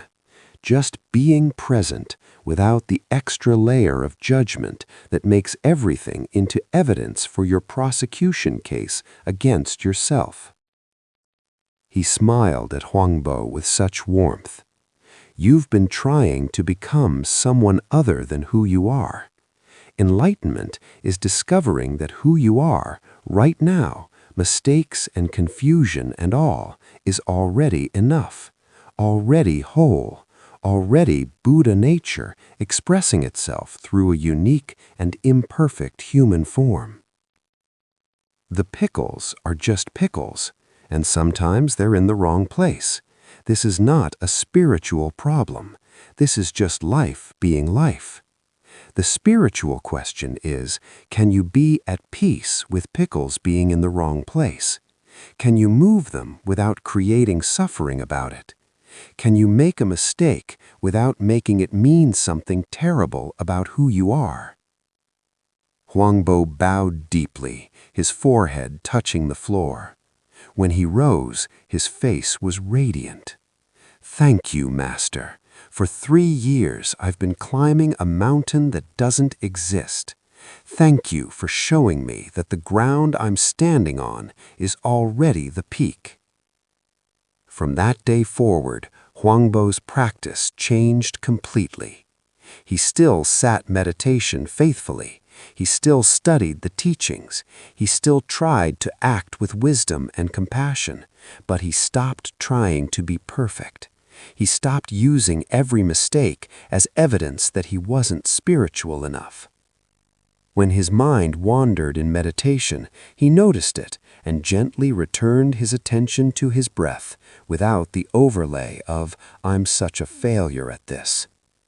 When he felt frustrated with a fellow monk, he acknowledged the feeling without adding, "An enlightened person wouldn't feel this way."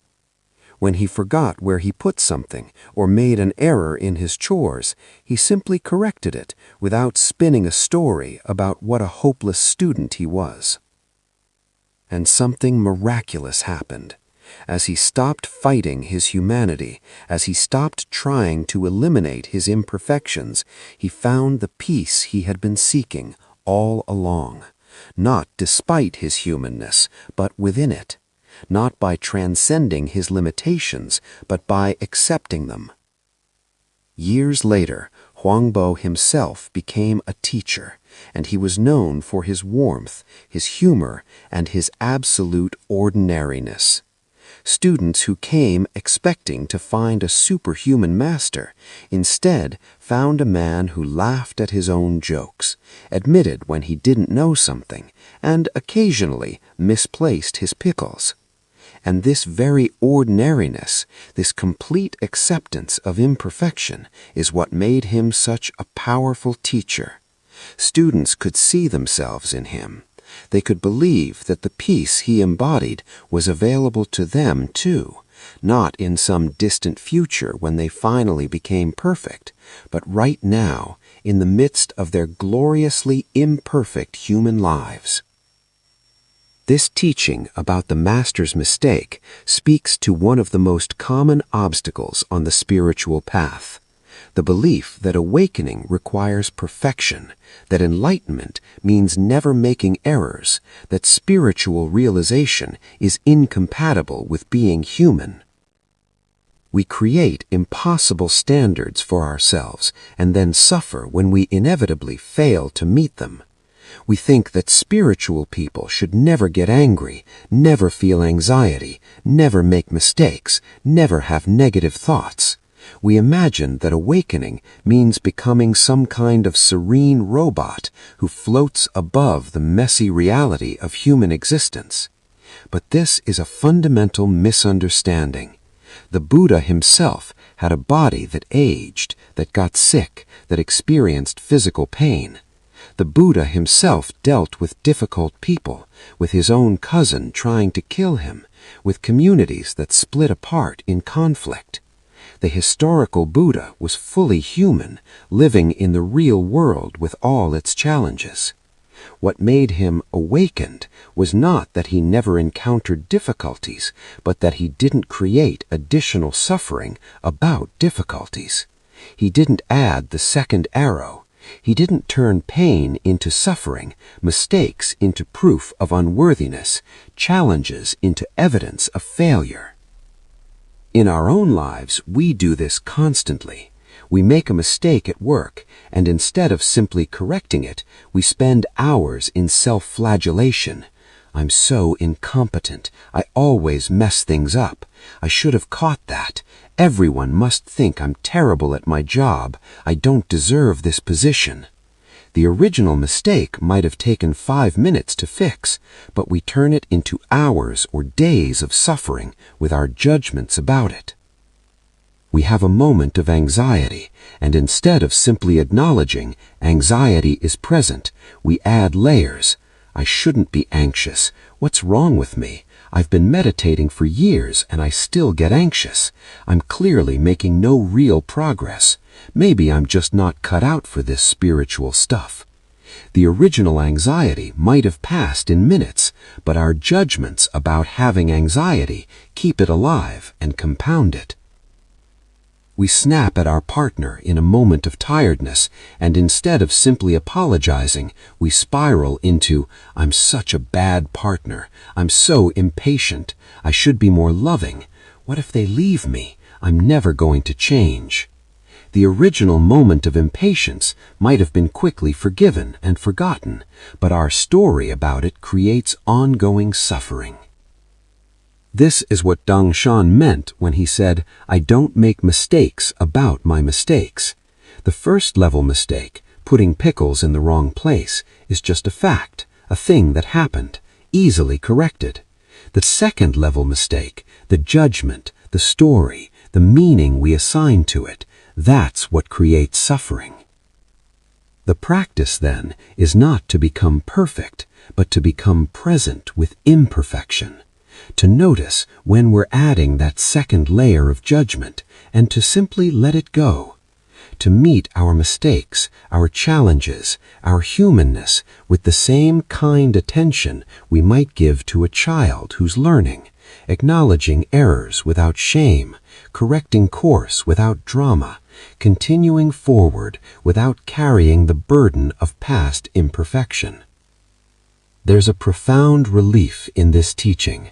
You don't have to be perfect to be at peace. You don't have to have it all figured out. You don't have to never make mistakes.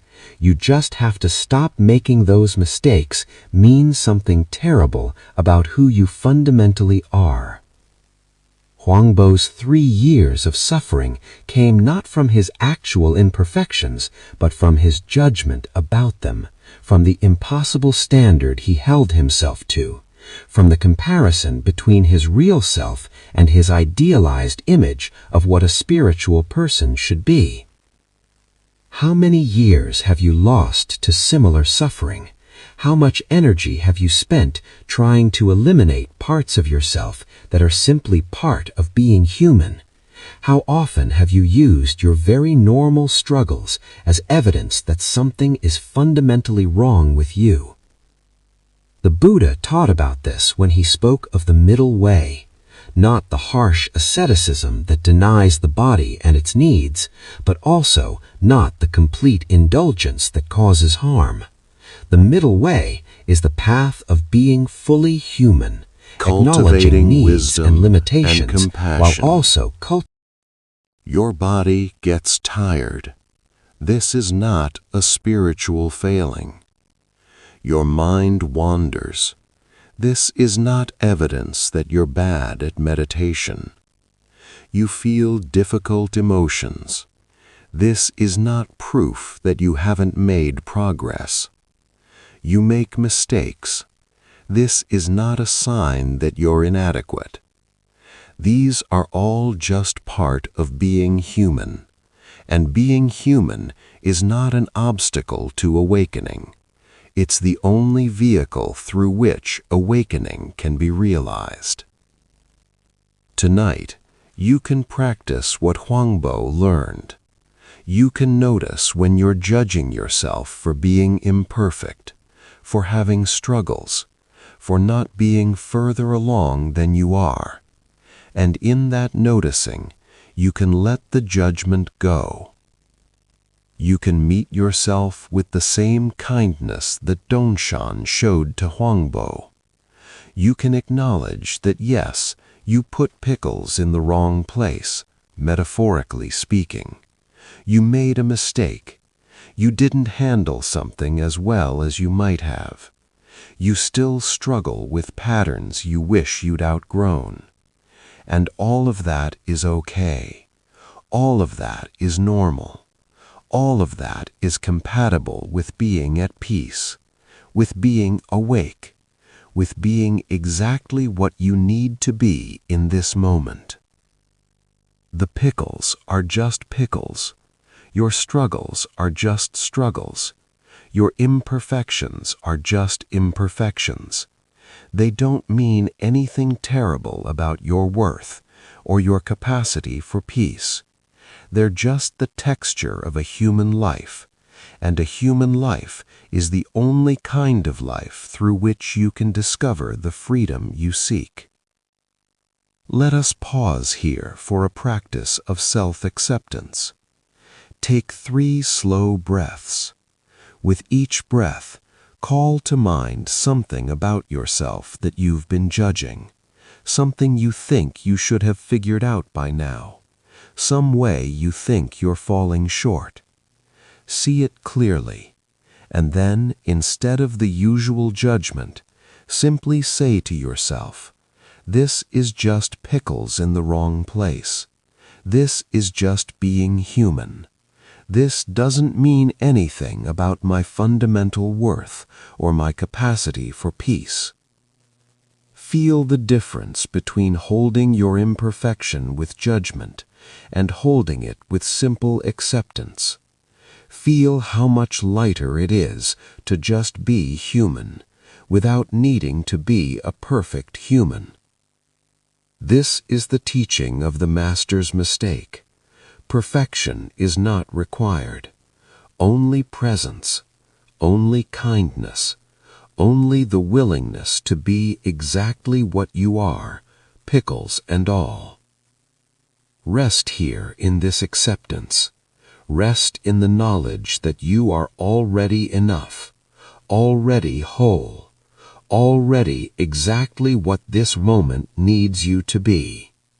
The Master misplaced his pickles, and he was still enlightened. You can misplace yours too, and still be at peace. Chapter 8. The Burden of Enlightenment. In a monastery famous for its rigorous training, there lived 2 monks who had been friends since childhood.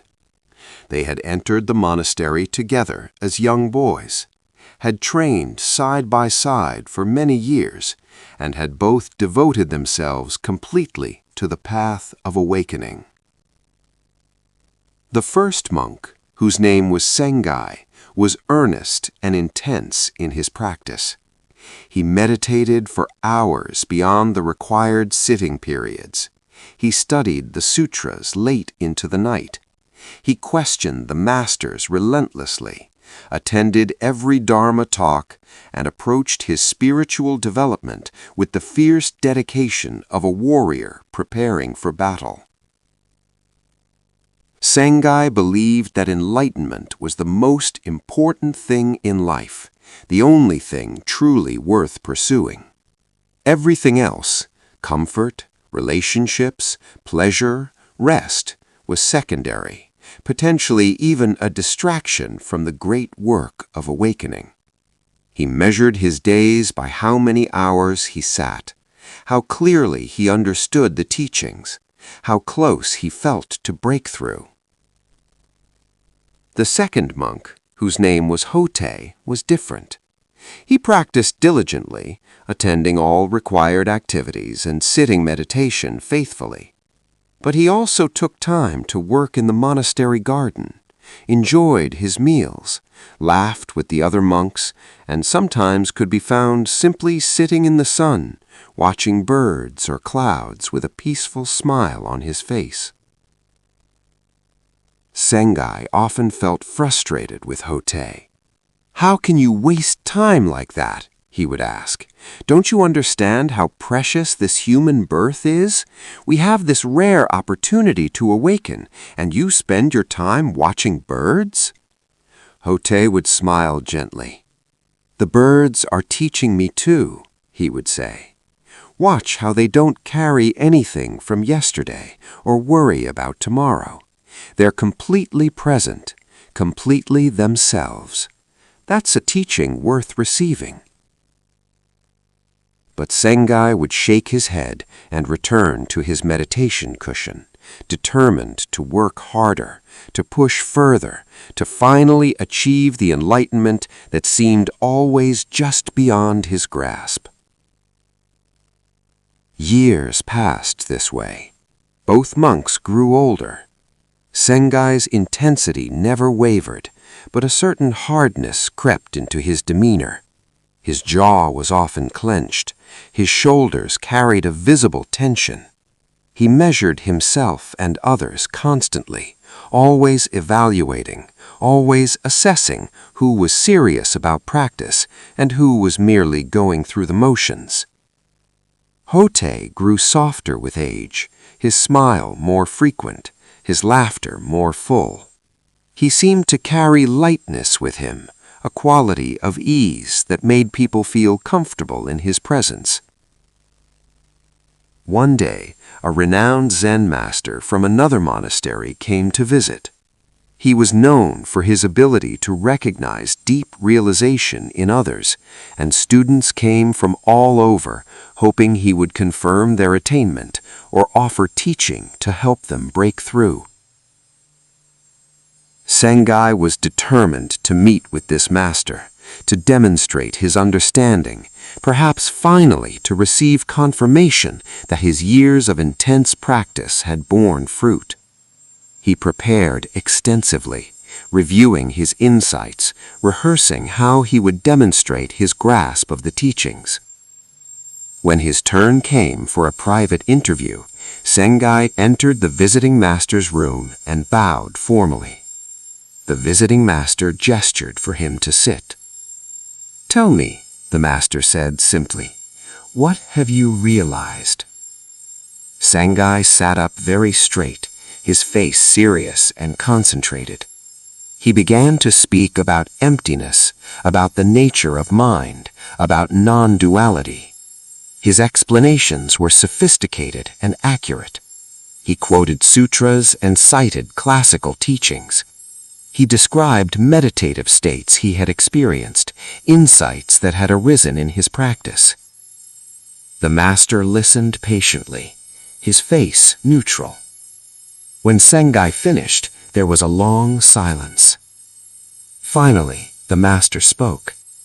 "I can see you have studied much and practiced hard, but tell me, right now, in this moment, are you at peace?" Sengai paused, somewhat taken aback by the question. "Well, I am working toward peace. I am practicing to achieve peace. With continued effort and dedication, I believe I will." The master held up his hand, gently stopping him. "So you are not at peace. You are waiting to be at peace someday in the future, when you have achieved enough, understood enough, realized enough. Your enlightenment is always tomorrow, never penetrating today." eyes. "You carry enlightenment like a heavy burden on your back, always climbing toward it, always struggling under its weight.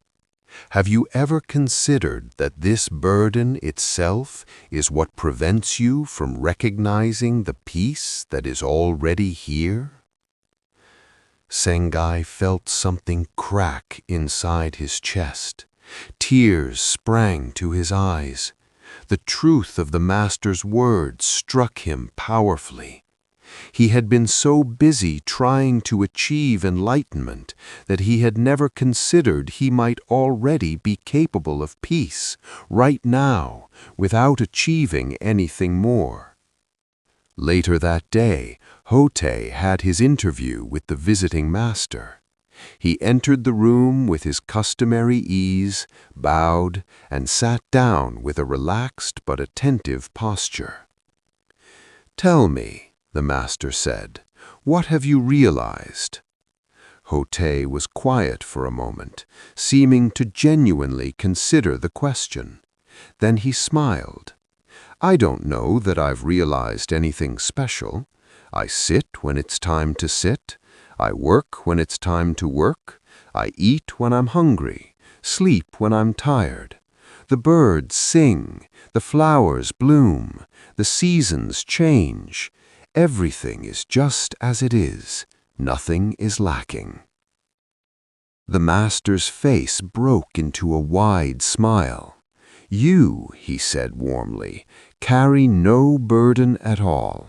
You're like a cloud floating in the sky, going nowhere, coming nowhere, completely at ease just being what you are." He continued, Many people think enlightenment is a special state to be achieved, a peak experience to be attained, a certificate to be earned. But true awakening is simply being fully present with whatever is, without the constant inner commentary about whether this is enlightened enough, spiritual enough, awakened enough. You eat when you're hungry without thinking, is this enlightened eating? You watch birds without asking, is this proper spiritual practice? You are simply and completely here, and that is the whole teaching. Hote bowed, genuinely humbled. Thank you, but I don't feel particularly special. I'm just living my life. Exactly, said the master, just living your life. What else is there? What else has there ever been? When the visiting master left the monastery, he was asked which monk showed the deepest realization. He replied, the one who carries no burden, the one who has stopped trying to become enlightened and simply allows himself to be as he is. This story reached Sengai, and it completed the teaching that had begun in his interview. He sat with it for many days, watching Hote go about his simple life, tending the garden, enjoying his meals, laughing with others, sitting peacefully in the sun. Slowly, gradually, Sengai began to let go of his fierce grip on enlightenment. He began to recognize that his intense striving, his constant measuring, his perpetual dissatisfaction with where he was, all of this was the very thing preventing the peace he sought. He started to practice differently, not less seriously, but less heavily. He sat meditation not to achieve some future state, but to be fully present in this moment. He worked in the garden alongside Hote, feeling the earth in his hands, smelling the rich soil, watching the infinite patience with which plants grow. And one day, resting under a tree after working in the garden, watching clouds drift across the blue sky, Sengai realized he was at peace. Not because he had achieved anything, not because he had finally become enlightened enough, but simply because he had stopped carrying the burden of needing to be somewhere other than where he was. He looked over at Hote, who was also resting nearby, and they shared a smile. The smile of two old friends who had taken different paths to discover the same truth. This teaching about the burden of enlightenment addresses one of the great paradoxes of spiritual practice. The very seeking of enlightenment can become the obstacle to recognizing it. We come to spiritual practice because we're suffering, because we want to be at peace, because we sense there must be something more to life than the restless dissatisfaction we've been experiencing. This is beautiful and natural. The desire for freedom, for peace, for awakening. This is the human spirit reaching toward its own true nature. But somewhere along the way, this beautiful aspiration can become a heavy burden. The search for peace becomes a source of stress. The desire for enlightenment becomes a constant reminder of our current unenlightened state. The spiritual path, which should be liberating, becomes another arena for achievement, comparison, and self-judgment. Sengai represents this pattern. He was sincere, dedicated, hard-working, all admirable qualities. But his relationship to practice had become heavy, burdensome. He was always trying to get somewhere, always measuring his progress, always postponing peace until some future moment when he would finally have achieved enough. This creates a fundamental problem. If you believe you can only be at peace once you've achieved enlightenment, then you cannot be at peace now. Your happiness is always conditional, always dependent on reaching some future state. And paradoxically, this very postponement of peace until later is what prevents you from recognizing the peace that is available now. Hote, on the other hand, represents a different approach. He was not less committed to the path. He fulfilled all his practice requirements faithfully. But he did not carry it heavily. He did not make it into a burden. He was able to be fully engaged with practice while also being fully at ease with wherever he was in his development. The visiting master's question to Sengai is the key. Right now, in this moment, are you at peace? Not will you be at peace when you're enlightened, but are you at peace now? This question cuts through all spiritual concepts and theories and brings us to the only moment that actually exists, this one. If you cannot be at peace in this moment, then when will you be at peace? Peace is only ever experienced now. There is no peace in the past, which is gone, or in the future, which hasn't arrived. There is only the possibility of peace in the present moment. But we postpone it. We say, I'll be at peace when I finish this project, when I get that promotion, when I meet the right partner, when I retire, when my children are grown, when I finally understand the Dharma deeply enough, when I achieve enlightenment. Always later, always conditional. And so we live our entire lives waiting to be at peace someday, while the only day that exists is today, and we're not at peace in it because we're busy trying to get to tomorrow.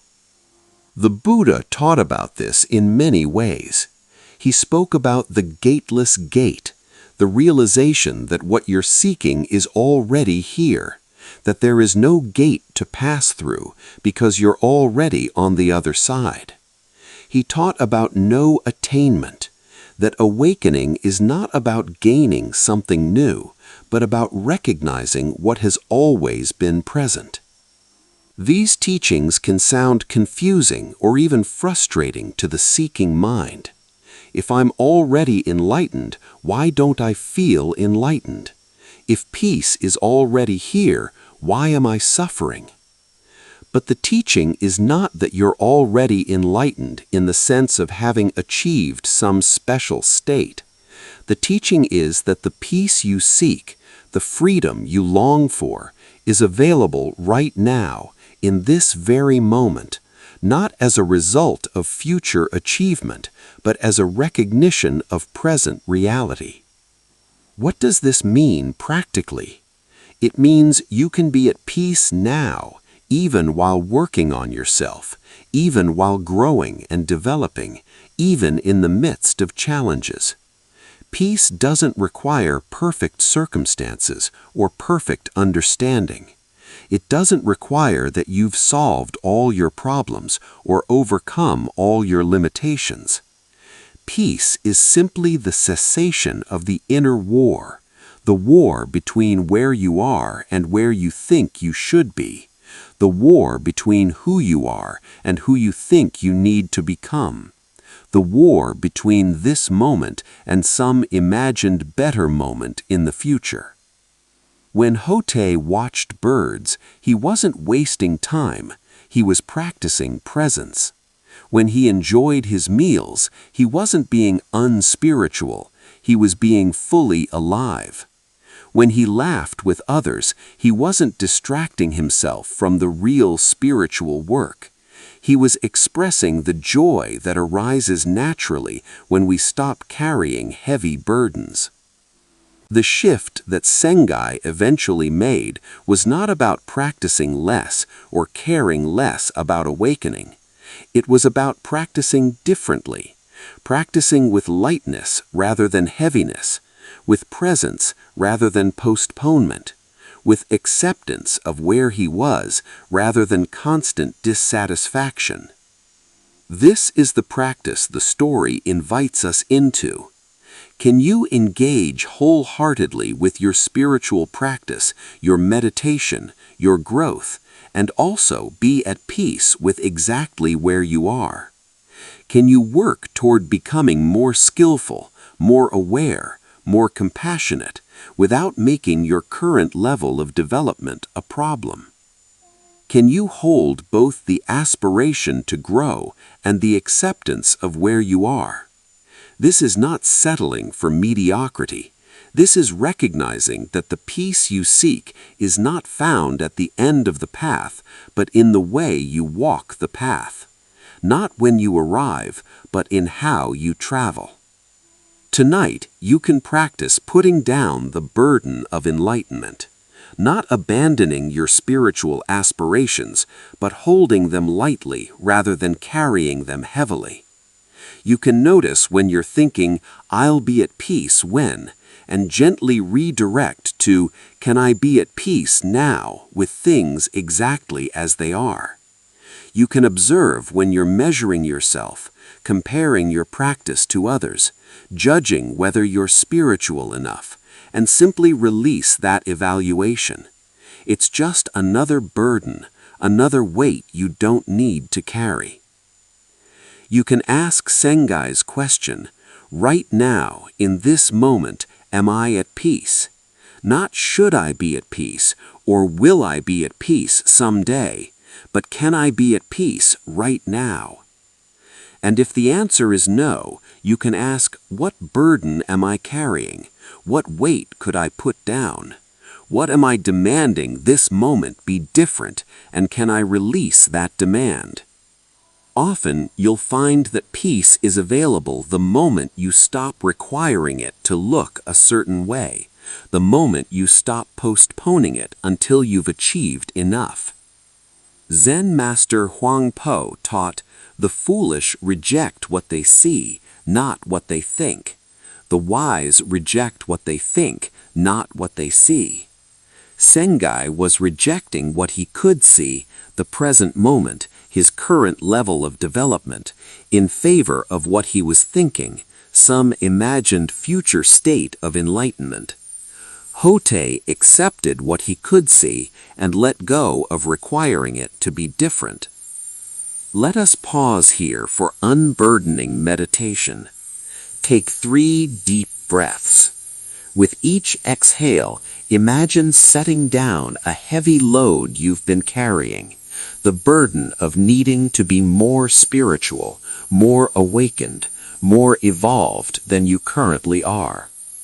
Feel the relief of putting it down.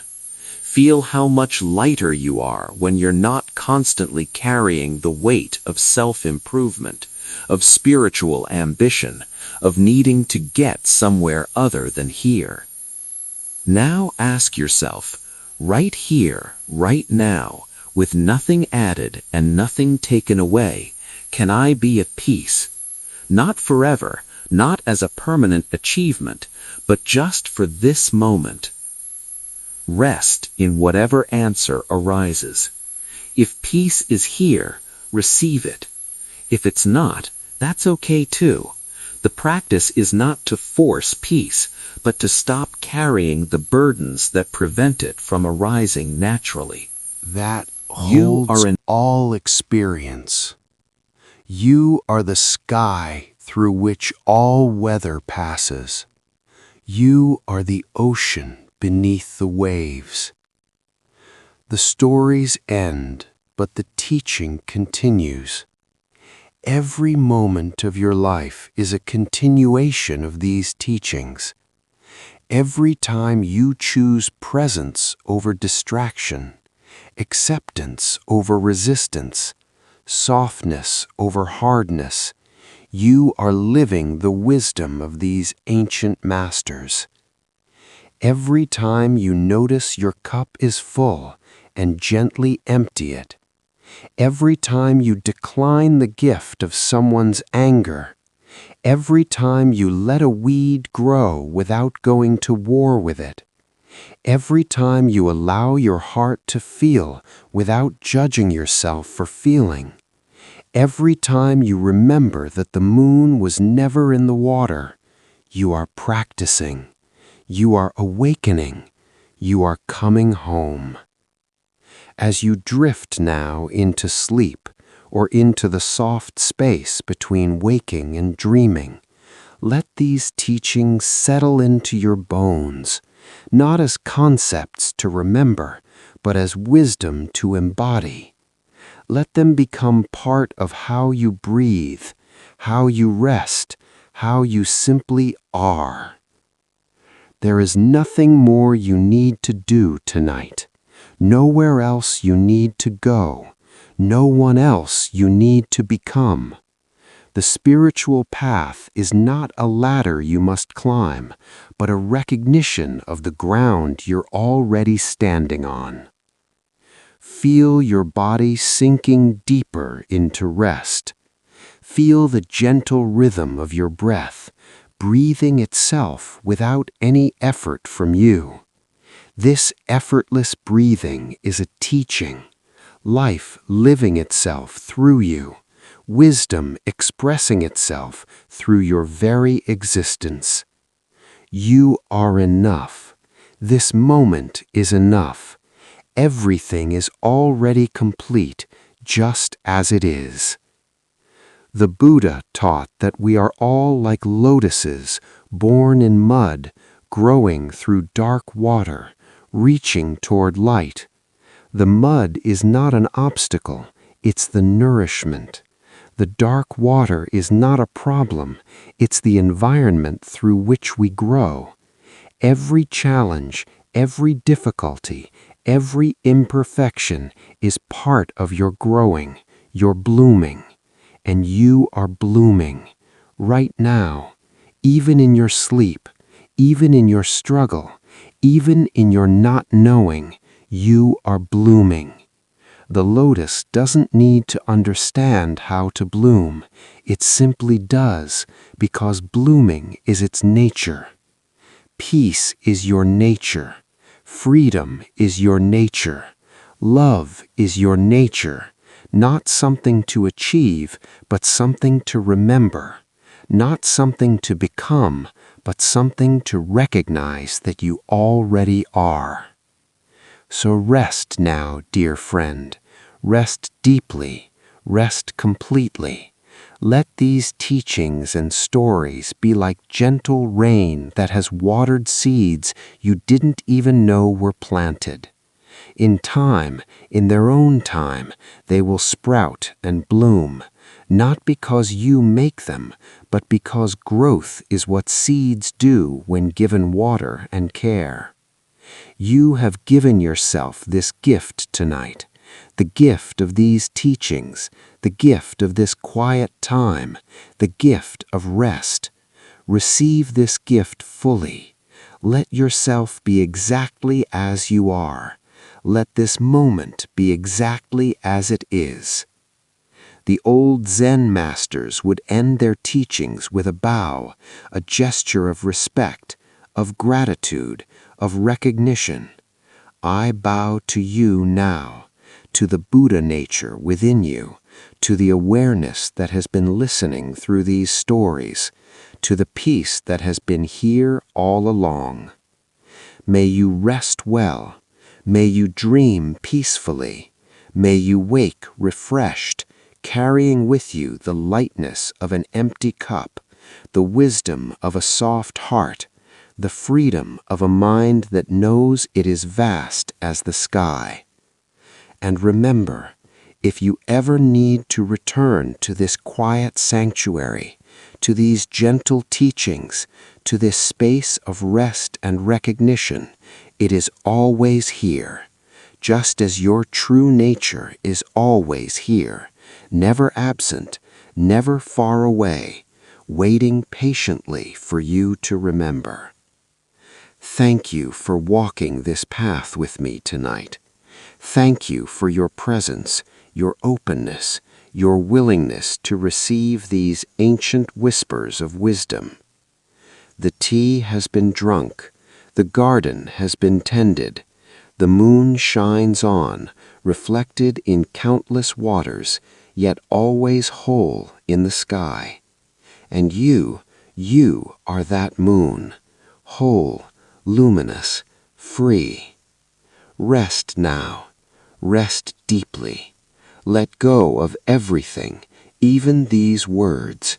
What remains when all words fall away is what you truly are. Boundless, peaceful, home. Good night, dear friend. May all beings be at peace. May all beings be free. May all beings recognize their true nature. And may you sleep as peacefully as a Buddha resting beneath the Bodhi tree, having realized that there was never anywhere to go, nothing to achieve, no one to become. You are already home. You have always been home. Rest in this knowing. Just this, just here, just now, just peace. And so, Good dear night. friend, we come to the end of our journey through these ancient gardens of wisdom.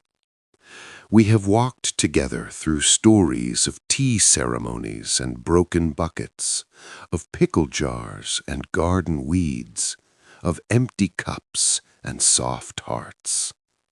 Each story, each teaching has been an invitation not to understand something new, but to recognize something ancient that lives within you. The peace you seek is not distant. The wisdom you long for is not absent.